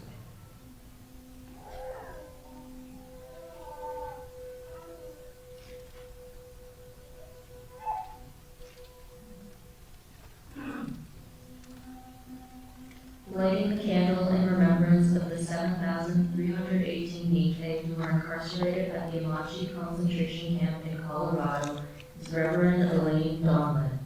Reverend Elaine Donlin is a minister's assistant at the Buddhist Church of San Francisco. She's a founding member of the BCSF LGBTQ+ group, the first organized queer group of the Buddhist Churches of America. She's also a founding member of the Japantown Rainbow Coalition, a community group who raised the LGBTQ flag in Japantown's Peace Plaza to celebrate queer and trans Asian Pacific Islander Week and Pride Month. She presently serves as president of the Japanese American Religious Federation of San Francisco. Lighting the candle in remembrance of the 18,789 Nikkei who were incarcerated at the Tule Lake concentration camp in California is Supervisor Dean Preston.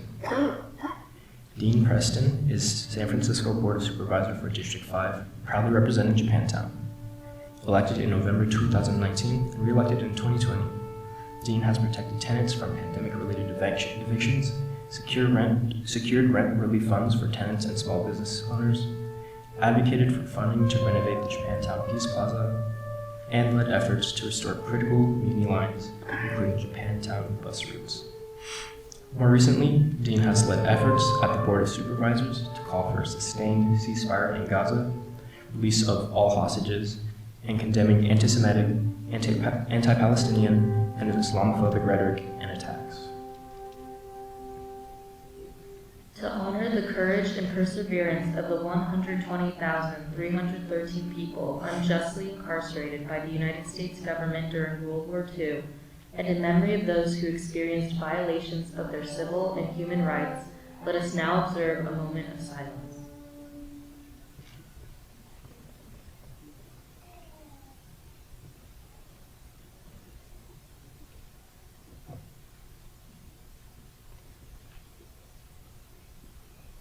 Thank you.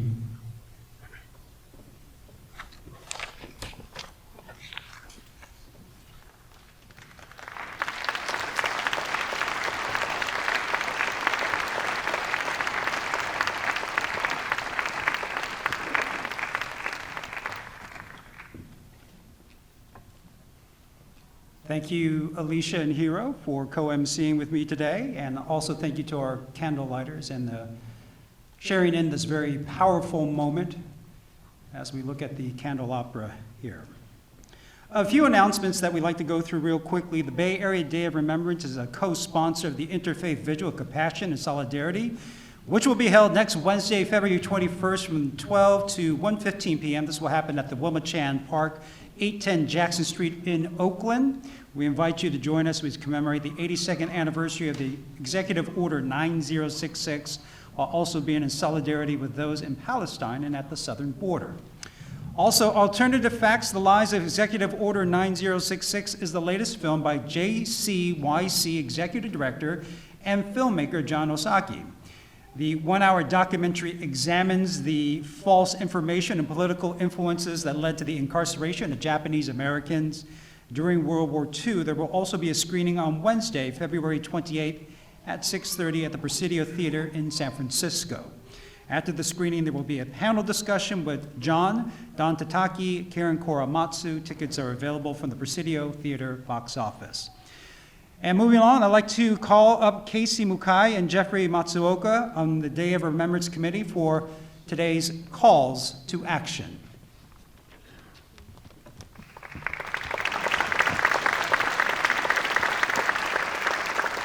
Hello everyone, my name is Casey Mukai and I'm a part of the collective Nikkei for Palestine as well as a member of the Bay Area DOR committee. And I'm also a descendant of ancestors that were at Gila River and Poston. Before we get into the next portion, we want to take a moment to just re-emphasize the importance of taking action. Speakers today spoke about remembering the perseverance and courage of our ancestors, and given the escalating violence in Gaza and Palestine, with over 28,000 Palestinians dead, it's important to honor our vow of never again and take action. And here are just some of the ways that you can do that. One is by advocating. We must call on our elected and public officials to call for a ceasefire and stop sending funding to Israel. Our California senators, Padilla and Butler, just voted yes on sending $14 billion more in weapons to Israel, and the package is coming through to the House next. So contact your House reps and tell them that this is not okay. We also must do this by supporting the BDS movement, boycott, divestment, and sanctions, and think intentionally about what businesses that we are contributing to that contribute to the oppression of Palestinians. And we also must do so by continuing to educate ourselves and our community. It's important to not look away, especially now. It's also important to continue to develop relations with Palestinian people and organizations and to stand up in solidarity loudly and proudly. On Monday, this next Monday at 10 a.m., Nikkei Resistors will be having an event here at the Japan Center Mall where we will be writing postcards to our elected officials. We will also be folding origami tsuru for altar making to honor and remember the lives of the over 28,000 people killed. So I hope you can join us there and take some action with us. Thank you.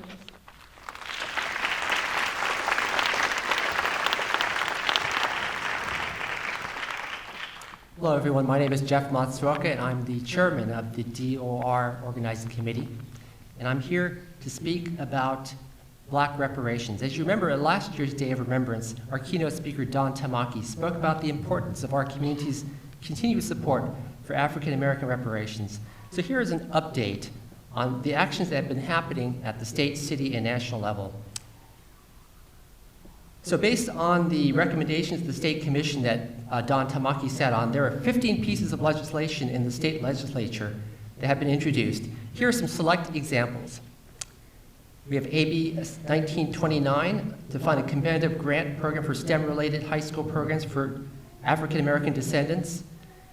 AB XXX, so not numbered yet, Jones Sawyer, fund community-driven solutions to decrease community violence at the family, school, and neighborhood levels in African American communities by establishing a state-funded grant program. Senate Bill, still not numbered, XXX, by Smallwood Crevice, address food injustice by requiring advance notice to community stakeholders prior to the closure of a grocery store in underserved or at-risk communities. And that, of course, is very significant here in the Japantown community with the recent announcement, the closing of the large Safeway store at Webster and Gary Street. So the state legislative session ends on August 31st of this year, after which Governor Newsom has 1 month to either sign or veto the bill. So we urge you to ask your state representative to support these bills that uphold the recommendations of the State African American Reparations Commission. Now at the city level in San Francisco, on Thursday, February 15th, the San Francisco Board of Supervisors Government Audit and Oversight Committee reviewed the resolution entitled Apologizing to African Americans and Their Descendants. This is sponsored by District 10 Supervisor Shaman Walton. And also this measure is supported by District 5 Supervisor Dean Preston, who is here, of course, in our audience today. So this measure is one of many measures recommended by the San Francisco African American Advisory Committee. And other recommendations include monetary compensation, housing assistance, supporting black businesses, and also supporting community property ownership in the for the black community. So please contact your district supervisor here in San Francisco to voice your support for this resolution. Finally, at the national level, there is an open letter to the President of the United States on racial equity and reparative justice that would be sent actually on Monday, February 19th, President's Day, which, by the way, is also the 82nd anniversary of the signing of EO 9066. This bill is supported by members of Congress, including Representative Barbara Lee, and calls for executive action to convene a commission to study and develop reparation proposals for African Americans. So this is very analogous to the Commission on Wartime and Internment of Civilians that was formed to study reparations for the Japanese Americans. So once again, this letter, by the way, is part of a larger strategic effort that will culminate in a march that will take place called the National Equity March. This will take place on June 15, 2024 in Washington, D.C. So for more information about all the calls of actions that we have mentioned today, we ask you to scan, I guess you can't miss this, the QR code you see on the screen there. This will take you to a Google Doc with more detailed information about each of our calls of action today. So thank you very much for listening to and also hopefully acting on our calls for action at today's Bay Area DOR.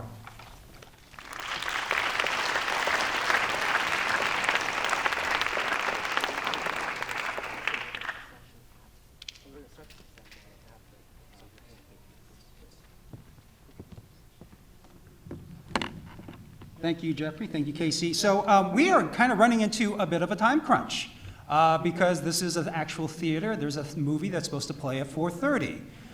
You are all welcome to, no, you're not welcome to stay.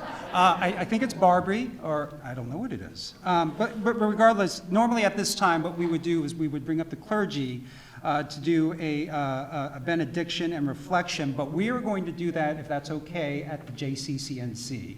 Because we have to move on out of here. So with that said, we will now ask you to join us in a procession to the site of our reception at the Japanese Cultural and Community Center of Northern California. So the clergy are going to lead us. So if you can, please follow the clergy out of the theater, down the stairs to Post Street.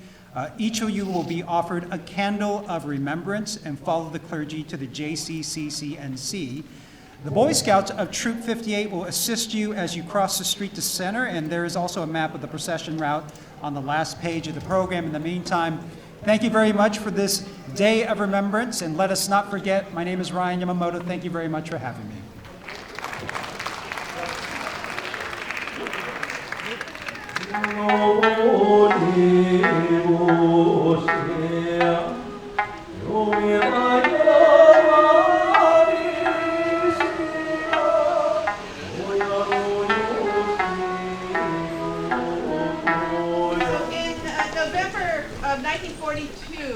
Reverend Kogyoku Nishihon Ganji priest was invited to attend, not only attend, but deliver the opening remarks at the Protestant church in the Topaz concentration camps.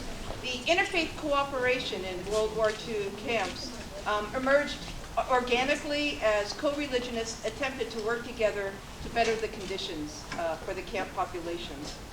In his talk, he said, no matter what religion or belief, we must have unity and harmony in all our actions and projects here. We should destroy criticisms of each other's faith, try to understand each other's religion, and enrich ourselves by this added knowledge.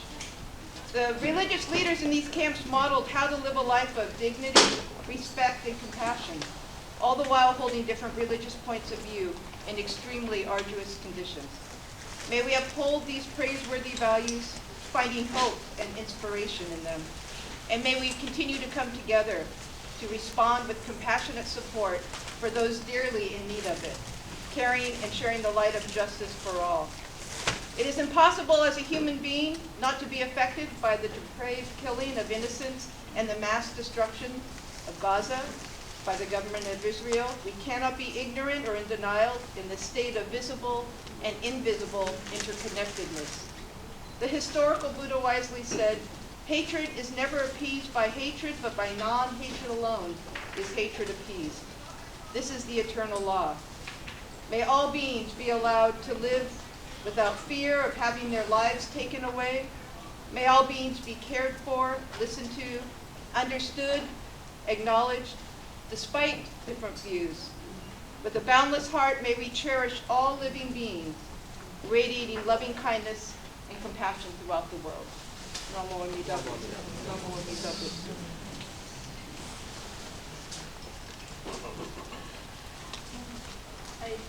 I'm Joanne Tolosa of the Concord Church of San Francisco, and there will be 4 of us ministers of the Concord Church to share our reflections, so I'll begin.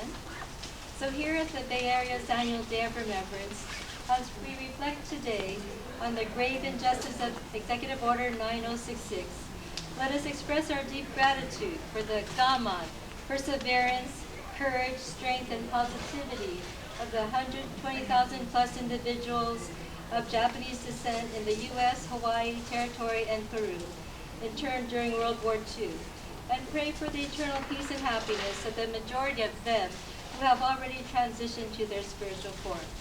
In the Kongo faith, we pray to Divine Universal Parent Kami, the source of life, known by many other sacred names, to keep us all safe, healthy, and impassioned, to carry the light of justice in our hearts for all oppressed individuals, groups, and nations. May we all see ourselves as one people, no sides, all Kami's children, precious and valued, finding our way home, promoting peace throughout the world. Through our divine mediator, Ikigami Konko Daijin, to our divine parent of the universe, Senshi Kainu Kami. We deeply thank you. We'll now have our assistant head minister, Reverend Rodney Yano. Good evening, everyone. My name is Rodney Yano. In the Konko faith, we emphasize harmony with nature, gratitude, and interconnectedness of everything. On this day of remembrance, we acknowledge and show our respect, our appreciation, and gratitude for everyone here today. The belief in harmony and the interconnectedness of humanity can become a source of solace, encouraging a sense of commonality and community. The support among those facing challenges. As we reflect on the past, the Konko faith reminds us of the enduring power of spirituality and gratitude in navigating the complexities of life.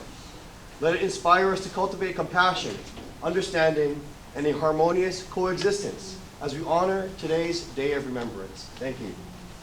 And we'll now have Reverend Alan Matsui. Good afternoon, everyone, and welcome today. It's a really special day. Today, I think, is an opportunity for us to do more than remember. It's obviously very critical, but we have so much to be grateful for. We hear about these concerns that we have throughout the world today, and for us to remember our freedoms, I think, and to be grateful for the freedoms that we have and the liberties that we have, and to appreciate all the people who helped us to live today and to be able to benefit from that. So let us all be grateful. Join us today in being grateful. Thank you. And we will have a rare occasion of our senior minister, Reverend Masato Kawahatsu, give a brief English and Japanese statement. Let each of us be useful to others, our community, our country, the world, and the universe. どうか人のため、社会のため、国のため、世界のため、そして神仏のためにお役に立つ人にならせてください。ありがとうございます。お世話になります。おめでとうございます。Thank you for everything. Thank you for taking care of me. Thank you. Celebration. Every day is a celebration. Congratulations. Thank you. おめでとうございます。Thank you, Pastor. I'm Reverend Janelle Nicolas Ablola. I'm the pastor at Pine United Methodist Church, and just wanted to start off our time, if you will repeat after me. We are unstoppable, another world is possible. Say that. We are unstoppable, another world is possible. One more time. We are unstoppable, another world is possible. Say it like you believe it. Yeah. We are unstoppable. Another world is possible. All right. So I am the pastor at Pine United Methodist Church, a historically historically Japanese American church. I myself am Filipino, queer, trans. But it's because of the convergence of our histories and how our church continues to evolve to welcome those who have not been able to find a spiritual home or who've been kicked out of their spiritual home, that we are proud to say that we are the first San Francisco church to put up a ceasefire banner. And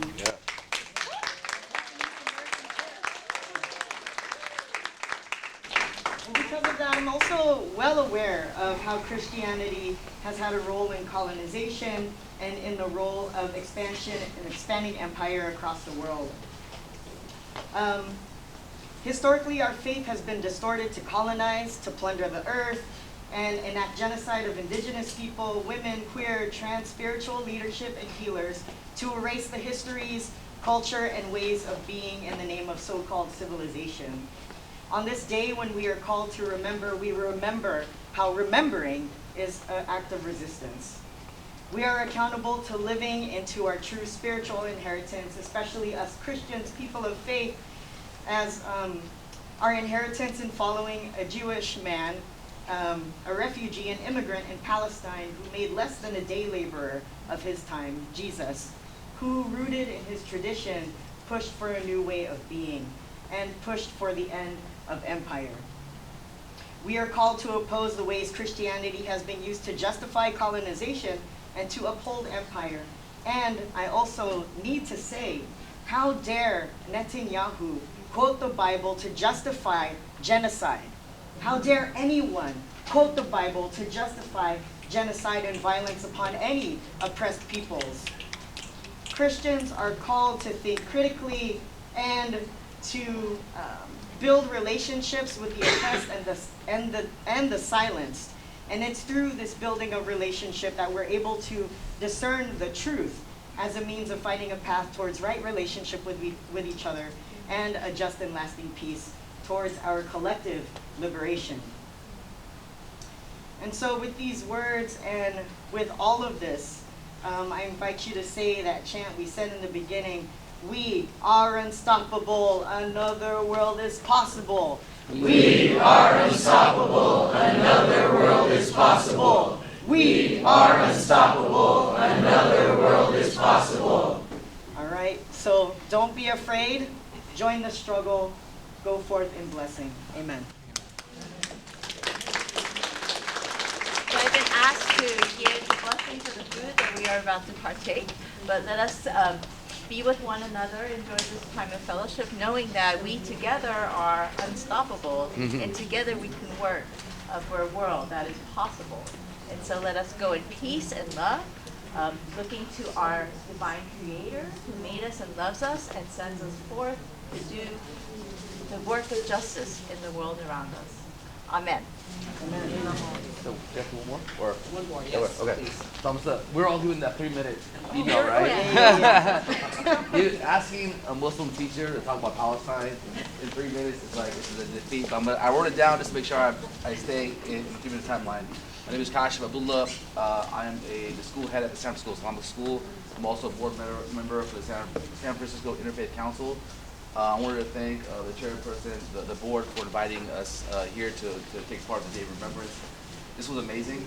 I wish the hundreds of students, Palestinian students, families that I've served over the years were here to witness that.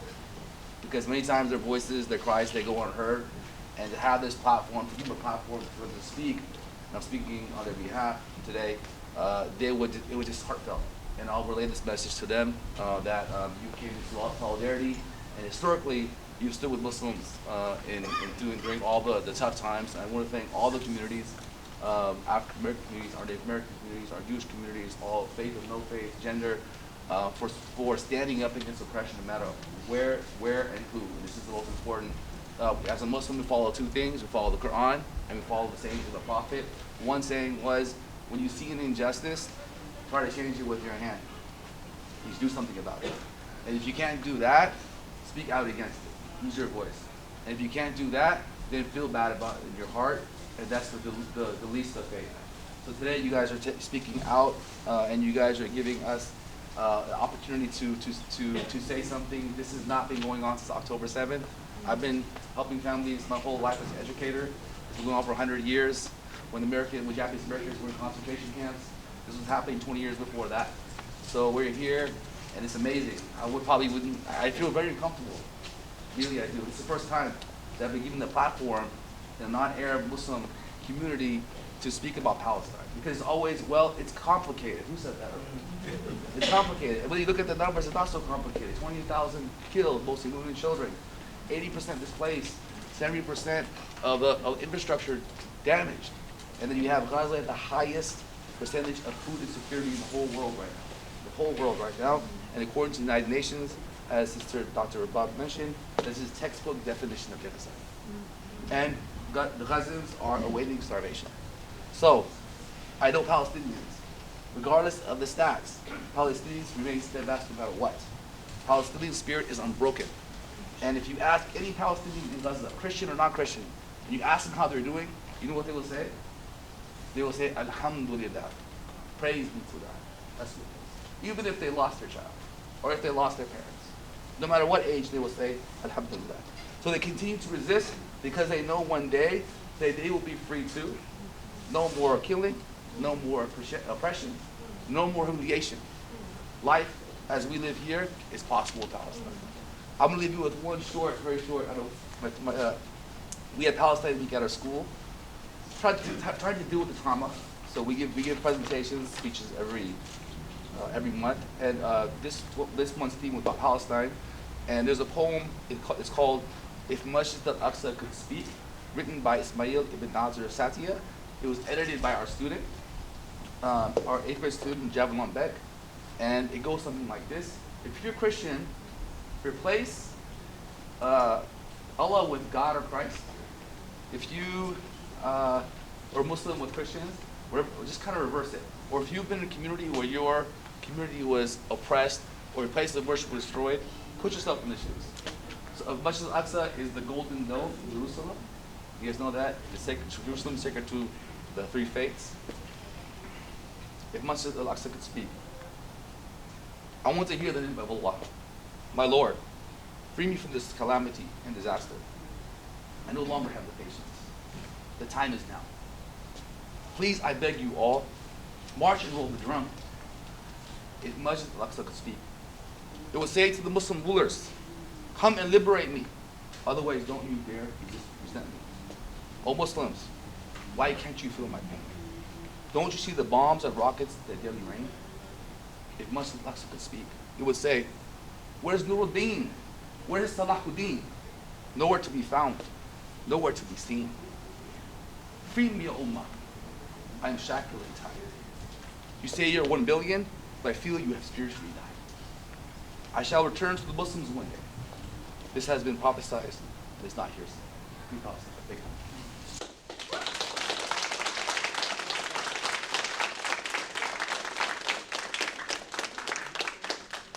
Thank all of our clergy for coming to us. I want to express you the Shalom Aleichem. Assalamu alaikum. Greetings. I am honored to reflect on the meaning of Japanese Remembrance Day. And I would like to share these 3 reflections.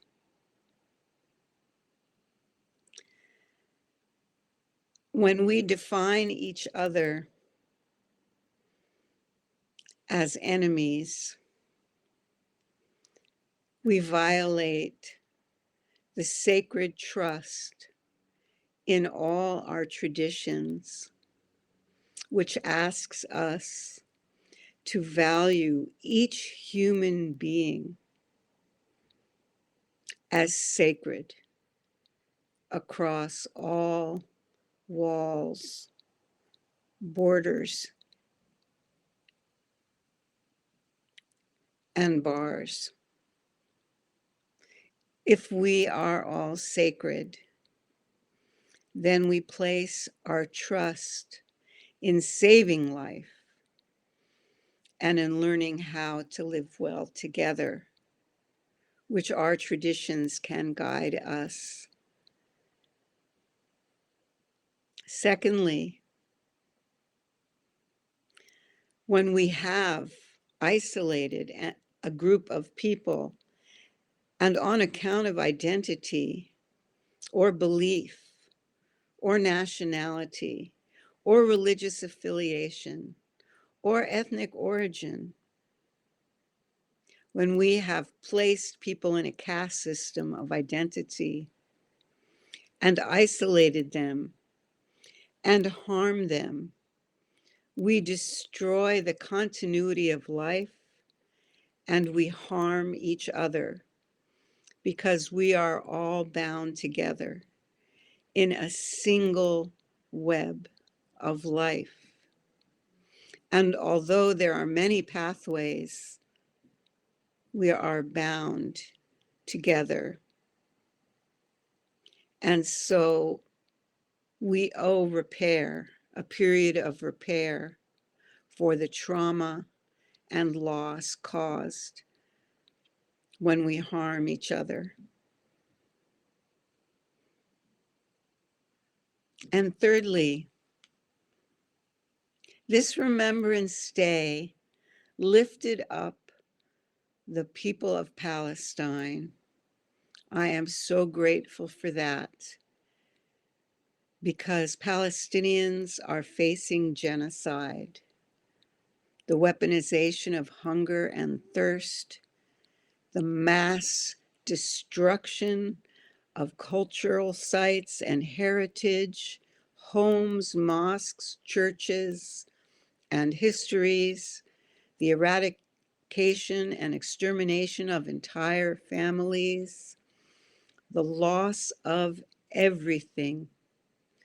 And in this moment, our faith traditions call us to stand up and link our hearts and our deeds together to intervene, to prevent further onslaught, and to demand ceasefire now, one that is lasting and restorative and establishes the right to return home.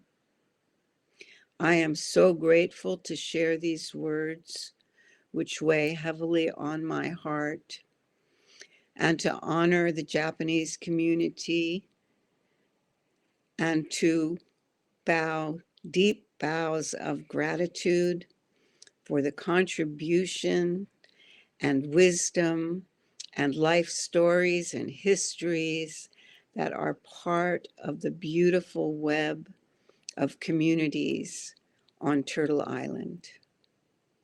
Thank you so much. May peace come quickly in our day. So once again, I want to thank all the clergy, and I want to thank all of you for coming here today. Oh, you want to take a picture?